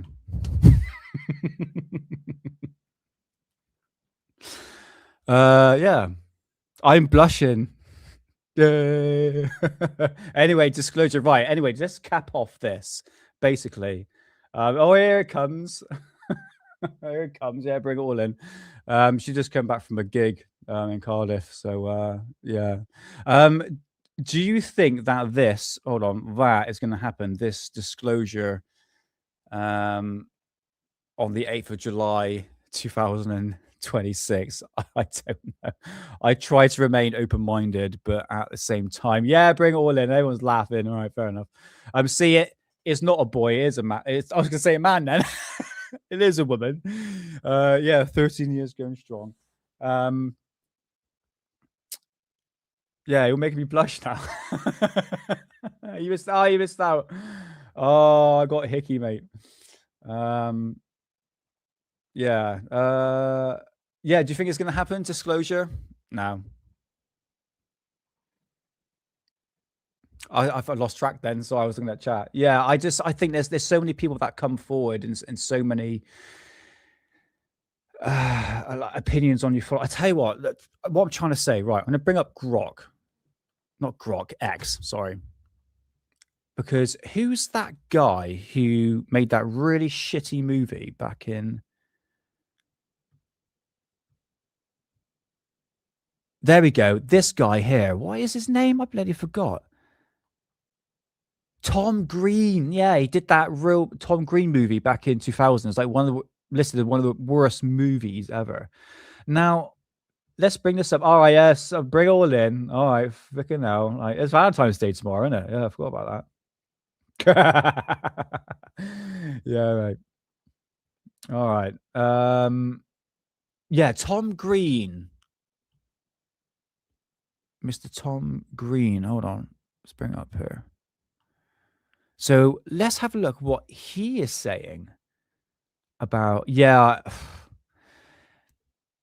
I was watching some of his stuff from back in the day, back in the 90s or 2000. It's like, ugh, it's a bit of a, no offense, a pompous prick attitude. I just, annoying. That's the term, basically. But listen to this. Do you think he's just jumping on the bandwagon or promoting, I don't know, fear? Listen to this. The UFO disclosure that is coming soon. Well, we can all sit tight and hope for the best, but let's just get through one thing at a time. Whether it's the Jeffrey Epstein revelations today that are extremely distressing to me, or the fact that Bad Bunny is not in those, or the fact that the UFO disclosure is coming soon. I think we all have to be calm. Definitely make sure you have stocked up on a lot of toilet paper, food, and water, and everything's going to be fine. Just circle your family around you, but be prepared. That's all I'm saying. That's all I'm saying. The UFO just right. First things first. When someone has X-Files music in the background, it doesn't really help their case, doesn't it? Secondly, disclosure that is coming soon. Disclosure coming soon. Right. This is no like disrespect to people that are new to ufology. And I understand the excitement, guys. Trust me, I've been there once back when I was a kid. I understand the hype for it. But sometimes when you're sort of new to the field, you feel like something big is going to happen, like some sort of, like, for instance, disclosure. I understand people's concepts that something feels like something's brewing for sure. But for me, I think he's just trying to hype things up, or does he actually genuinely believe it? Well, we can all sit tight and hope for the best. It's the X-Files music, just does it for me. It's just like, oh, really? But let's just get through one thing at a time. Whether it's the Jeffrey Can't even look at the camera straight. Epstein revelations today that are extremely distressing to me, or the fact that Bad Bunny is not in those, or the fact that the UFO disclosure is coming soon. I think we all have to be calm. He said that about 4 times, UFO disclosure. Definitely make sure you have stocked up on a lot of toilet paper, food, and water. And yeah, he's taking the piss. Everything's going to be fine. Just circle your family around you, but be prepared. That's all I'm saying. That's all I'm saying. Yeah. Okay, fair enough. As a comedian, I understand. I think he's taking the piss. But again, it kind of gets promoted as something really serious. And we all should know we shouldn't take Tom Green too seriously. So I think that's... yeah. I think he's just joking on that one. I think, anyway. But nevertheless, let's finish off with X. What have we got here? Mick West did a debunk. I'll tell you what, let's look at this. Bell and George Absolutely, this is the best footage you're going to see. Shows an oddly shaped object, much colder than its surroundings, appearing to break an infrared lock, maneuver, and then suddenly, instantaneously accelerate to disappear off the screen. Now, UAP debunker Mick West claims that apparent instantaneous acceleration, that rapid zipping off effect, is nothing more than a change in the camera's motion. Unfortunately for West, however, every single statement or claim that he makes to support that assertion is demonstrably, verifiably, blatantly false. And we will demonstrate that in the data and in the video itself. In short, West's entire argument boils down to camera motion that occurred after the object began moving is responsible for the object moving, which of course is nonsensical after all. Okay, right. Let's just go forward a bit. In visually how the camera's motion changed after after the object began its apparent instantaneous acceleration. Here we see the object at the instant, the very, very moment. That's why I thought the camera moved. That's why the object moved. Down to the frame where it begins its apparent acceleration. You'll notice that the tracking mode is listed on the left. The object is on the left as rate. A few frames later, we see the object traveling roughly horizontally across the screen, and the tracking mode is still listed as rate. Just a few frames later, we see that the tracking mode, a few frames later. Okay, right, fair enough. Okay, well, so we got the idea, right? Those 2 frames there. See the object. You'll notice that the tracking mode is listed on the left as rate. A few frames And there it's gone. Okay, fair enough. All right. Well, that's Marek on X. Now let's listen to what Mick West has to say. Instantaneous acceleration. This is better audio quality. This video was leaked from the US military. It shows footage from what appears to be an MQ-9 Reaper drone. Oh, it was promoted as showing instantaneous acceleration, one of the supposed hallmarks of a non-human UFO. But I think it probably shows something mundane, maybe a balloon. I also think the apparent instant acceleration is actually the camera moving. I'll demonstrate this with a 3D reconstruction. But first, let's get familiar with the video. Like many military leaks, it's thermal footage at high magnification shot from a moving aircraft. All these things combine to give a number of illusions, most notably parallax.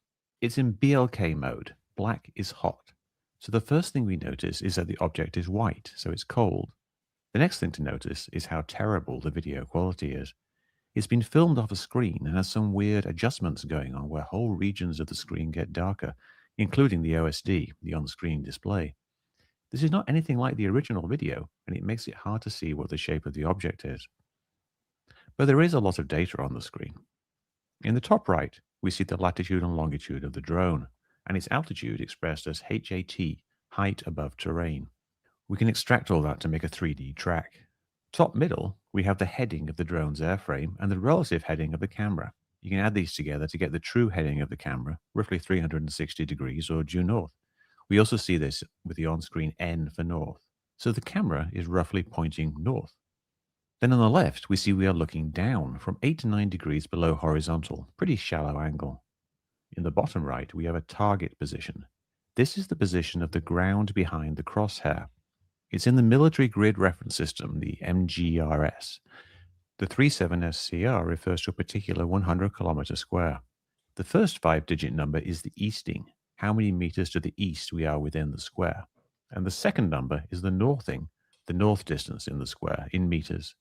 We can use code to convert these to latitude and longitude, but you can also just enter them directly into Google Earth or SITREC. Now, the fact that the camera is pointing north is useful here, as it means an increase in the easting roughly corresponds to the camera moving right. So the first thing I did was extract the coordinates of the drone and the target. Sorry, I just made myself a hot chocolate because YY4 says he's made us have a hot chocolate. LR and GDR numbers, the slant range, the ground range. But in Google Earth and in SITREC, the terrain obscures the view of the ground. Get to the point, Mick. The camera is focused on a slow-moving object like a balloon. But why would a balloon zip off screen? In other cases, if the camera stops turning to track something, that something appears to fly off. But does that happen here? If you look just at the video, it does seem to be happening. The camera is tracking right and slightly upwards, locked onto the object. Then there's a partial loss of lock, probably from the background contrast here. The camera is moving more horizontally now, which is hard to see due to this weird darkening that moves down the screen, which also makes the object look like it's receding when it probably isn't. But look at this feature move from right to left. The motion is now fairly level. Because of this, the object drifts up the screen for a second. Then we see 3 things happen simultaneously. The tracking mode changes from R point to rate and then rate G. The object zips off screen, and the camera seems to stop moving right and instead moves up and even a bit to the left. We can see this change in direction best if we scrub the video quickly back and forth, and it can be clearer if we use a Gaussian blur filter to remove the pixel noise. Oh, I don't know about that. But what exactly is happening here? Notice that the easting values keep increasing even though the camera is no longer moving right. This seems a bit puzzling. So to dive in deeper, I did some work on SITREC to more easily record the on-screen data and then turn it into a track. I did this when... Do you see what I mean in terms of like analysis, what Mick West actually does? Compared to the last video, sort of comparing, I mean, just literally observing the video itself. Compared to this, is a bit more analysis, and that's what I appreciate with Mick West, you know, and sometimes I do bash him a little bit, you know, because he doesn't seem to believe anything really, but at the same time, he does make points. I mean, fair play for doing a deep analysis into that. Oh, Betty Hot Chocolate coming up. Terrible. Never the numbers were visible, but especially around the loss of lock and then the zip-off event. Graphing the eastings and northings with this higher resolution data shows that the eastings do indeed keep increasing. I didn't know that. But we Ben. also I'll notice check that a out. synchronized and larger increase in northings, which is why the camera moves up. The breakthrough here is to look at it all combined. Here's the drone track with the camera looking at the ground track. We see, as before, the lines of sight converge while tracking. I'm sorry, guys. I think I'm zoning out at the moment on this one. Up. Then the camera mode changed. The camera kept tracking right, but now also up to the north. This resulted in the camera moving away from the object and the object appearing to zip off screen. So there you go. Is this solved? Not entirely. We don't know exactly what it is, but we do know that it's something fairly small and cold, and its motion seems consistent with something drifting in the wind. So while it might well be an advanced technology craft, there's really nothing to suggest that, and everything to suggest it's a balloon. Again, that was a pretty decent deep dive. Into the video. Yeah, I just find it these deep dives seems to be quite interesting, even though it's sort of mind-numbing at the same time. We got to appreciate what Mick West has done, trying to find out what this could be. I mean, I think a lot of stuff can be misidentified, and you know what I'm really sick of these bloody infrared footage. It's really doing no justice at all. You know what I mean? What else we got here? Let's have a little look.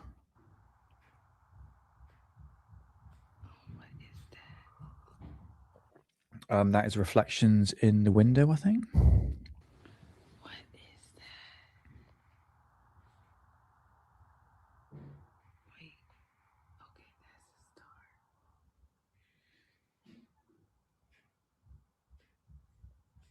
What is that?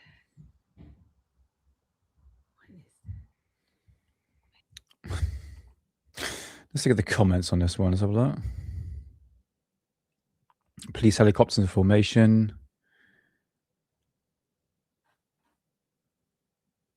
Project Bluebeam, fake alien invasion, ghetto birds.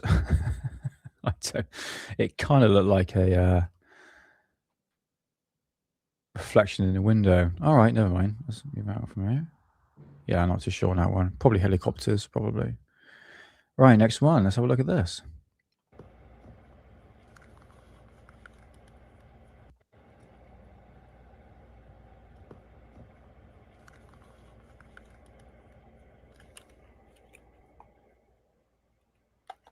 Oh, good on, there's a thunderstorm, isn't it? That object there.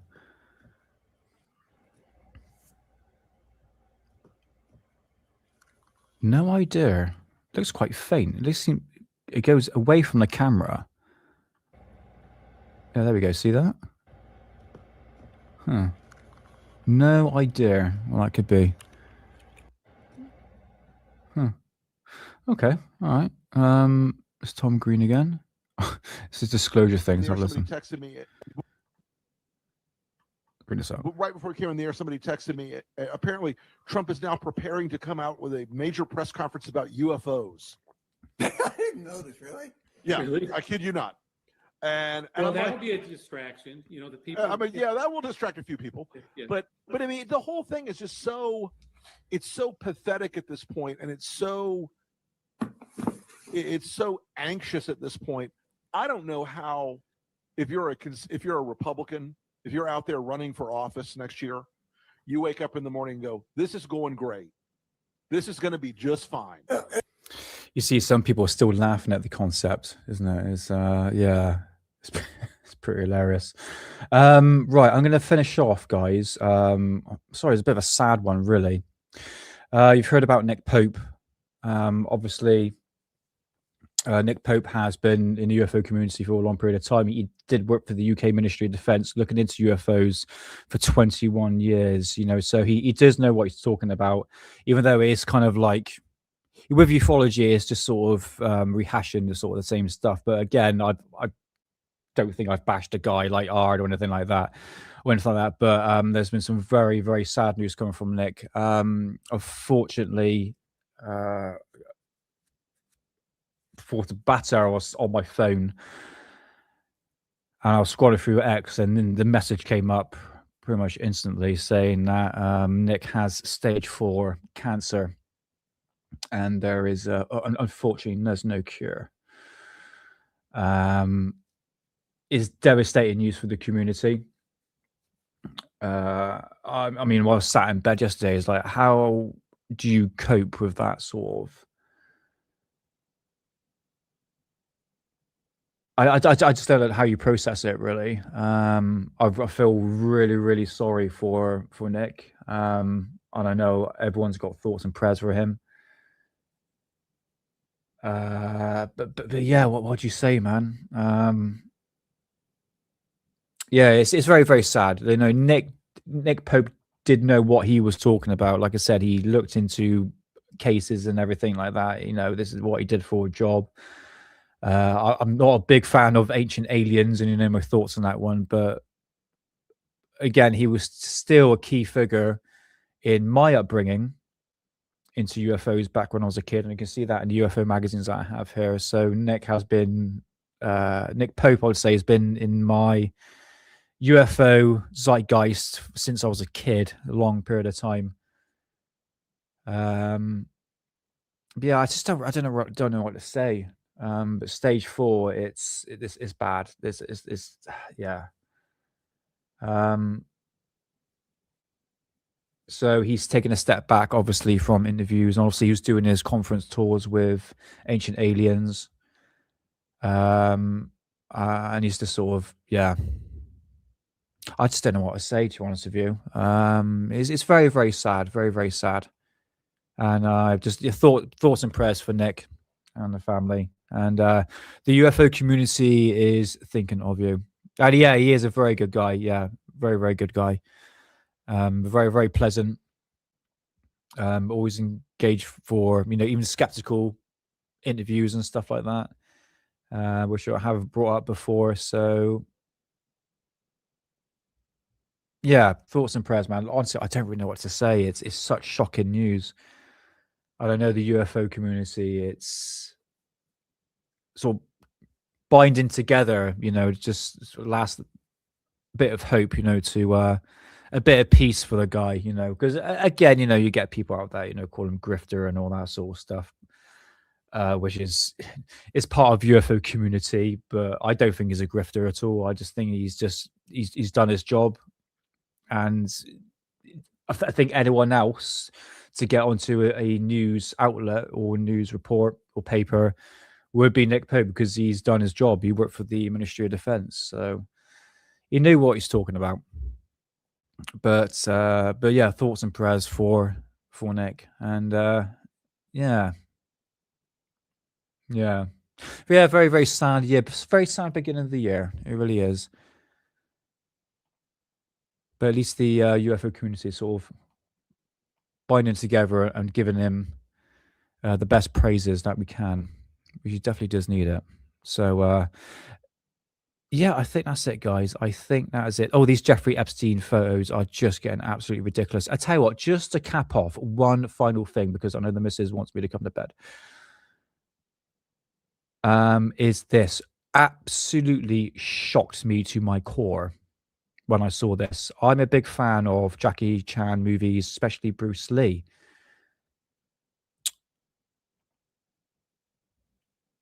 And this popped up. Check this out. Here. He says, watch closely. Ready? Oh, man. It's flat. Oh, the air gone. That is unbelievable. It's a little piece of wood on a pipe, folks. The less point of contact, the more you must be still inside. You're on 1 foot now. Yes. Incredible. Balance comes from. And then I paused. I'm going, wait a minute, this ain't. I don't think Bruce Lee's ever done interviews like this before. The mind, not the muscles. You know, flexibility is something you train every day. Want to see? Absolutely. The floor is yours. All right. Look at this. Oh my. Full split. It's just relaxation and patience. That is. And then I scrolled into the comment section, and a lot of people are saying that this is AI, and how fucking dare you?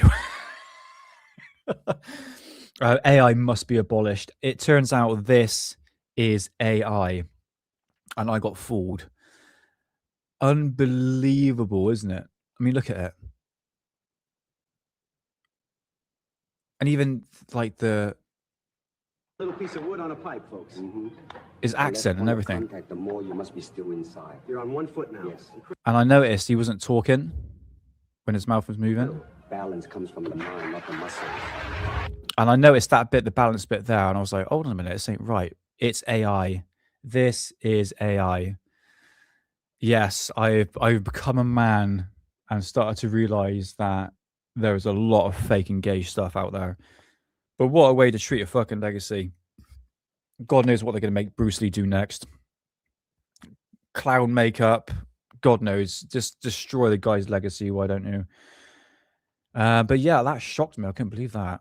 Unbelievable. And it's just showing how the power of AI is starting to permeate everything at the moment.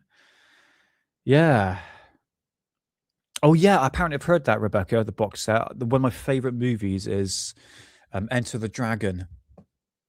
What's the other one? Big Boss. That's the early one of Bruce Lee. I think I got it on the DVD here somewhere. But yeah, it's AI is getting absolutely crazy. So right, I'm just double checking thing. Okay, I'll check that out in a minute, mate. I think the missus wants me to come to bed. As it's coming up to 12:30 at night. So I think I've done my nearly 3.5 hours. Bloody hell, and that's not bad, isn't it?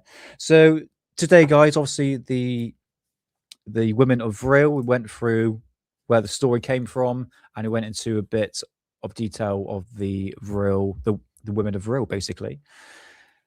And obviously we talked about the moon bases, moon structures, which is very interesting, and obviously the UFO sightings as well. The cat's gone on my lap, and he's put his bloody tail on my face. All right, darling. Innit? You sit down there. And yeah, I hope today's show is a bit interesting. So the live shows are much more longer than the Tuesday shows. All right. We do a bit more of a sit back and relax show. I'd like to have a little chat with you guys and have a little bit of an update. Yeah. So going back in the beginning of what One True Saxon was saying. So Tuesday will be I think the second day I won't be smoking anything. I'm going to stick to it. So we're going to see what happens. Attempt 23. Anyway, Derry and Amara. Yes, come say goodbyes now, guys. It's much appreciated. And thank you so much to everyone in chat. Honestly, guys, is because of you, the reason why I continue doing Alien Addict. And we are growing slowly but surely, which is quite nice. We've started Alien Addict in 2026 on a positive note. And it's just going to get better from here. So yeah, thank you, Sheep Up, much appreciated. And yeah, have a good weekend too, and I'll speak to you soon. And oh yeah, that's it, Shogun Assassin. I've heard about that one. Awesome. So guys, come say goodbyes now. I'm just going to go through chat. Oh, it was a pic. Okay, hold on. Wait a minute. Let's have a look. It's nothing naughty, is it? Let's have a look. Where are you two? Just have to bring up the show. Where are you two? Oh, got it. There we are. Oh, yeah. I see. Hold on. All right. So, Science Evidence Fringe. Actually, no, Hidden sent it to me. He actually sent this to me. So, Science Evidence Fringe has done that. He's made me into Hecklefish. which is absolutely brilliant. Oh, that's hilarious, man. That's oh, it's brilliant. Yeah, that is the. I look like 50 years old in there, don't I? Pretty good though.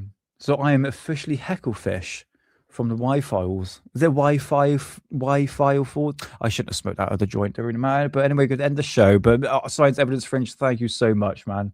I will add that into one of my videos if you won't mind at some point. Yeah, or make the fish move and make me say the word chemtrail and my fist in the air or something like that. But yeah. Oh, really? Well, yeah, kind of actually. Yeah, from that. Yeah, but I'm obviously with the haircut now, I look about 10 years younger. So yeah, it was funny, man. That was awesome.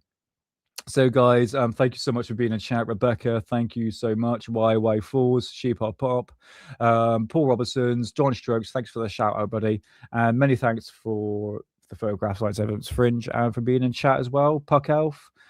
What's we got here? I think that is nearly everyone, I think. Yeah, Ray Clay 2, thanks for being in chat, man. Much appreciated. And Benjamin Music Man. And Sadie, thanks for the topic for today, Sadie. Much appreciated. And yeah, if you have any ideas, guys, just give us a shout, man. Just give us a shout if you've got any ideas for topics for me to look into. And yeah, I'm off watching Capricorn 1. All right, sweet, awesome, nice. Hey, Eversora, nice to see you, man. I've got to end the show now, unfortunately, but yeah, I'll catch you on Tuesday. Yeah, so guys, if you like what you see, please like and subscribe, be much appreciated. I'll help the channel out a lot, and I shall see you on Tuesday for another live show. So until then, believe none of what you hear and only half of what you see. Let's play that outro technically.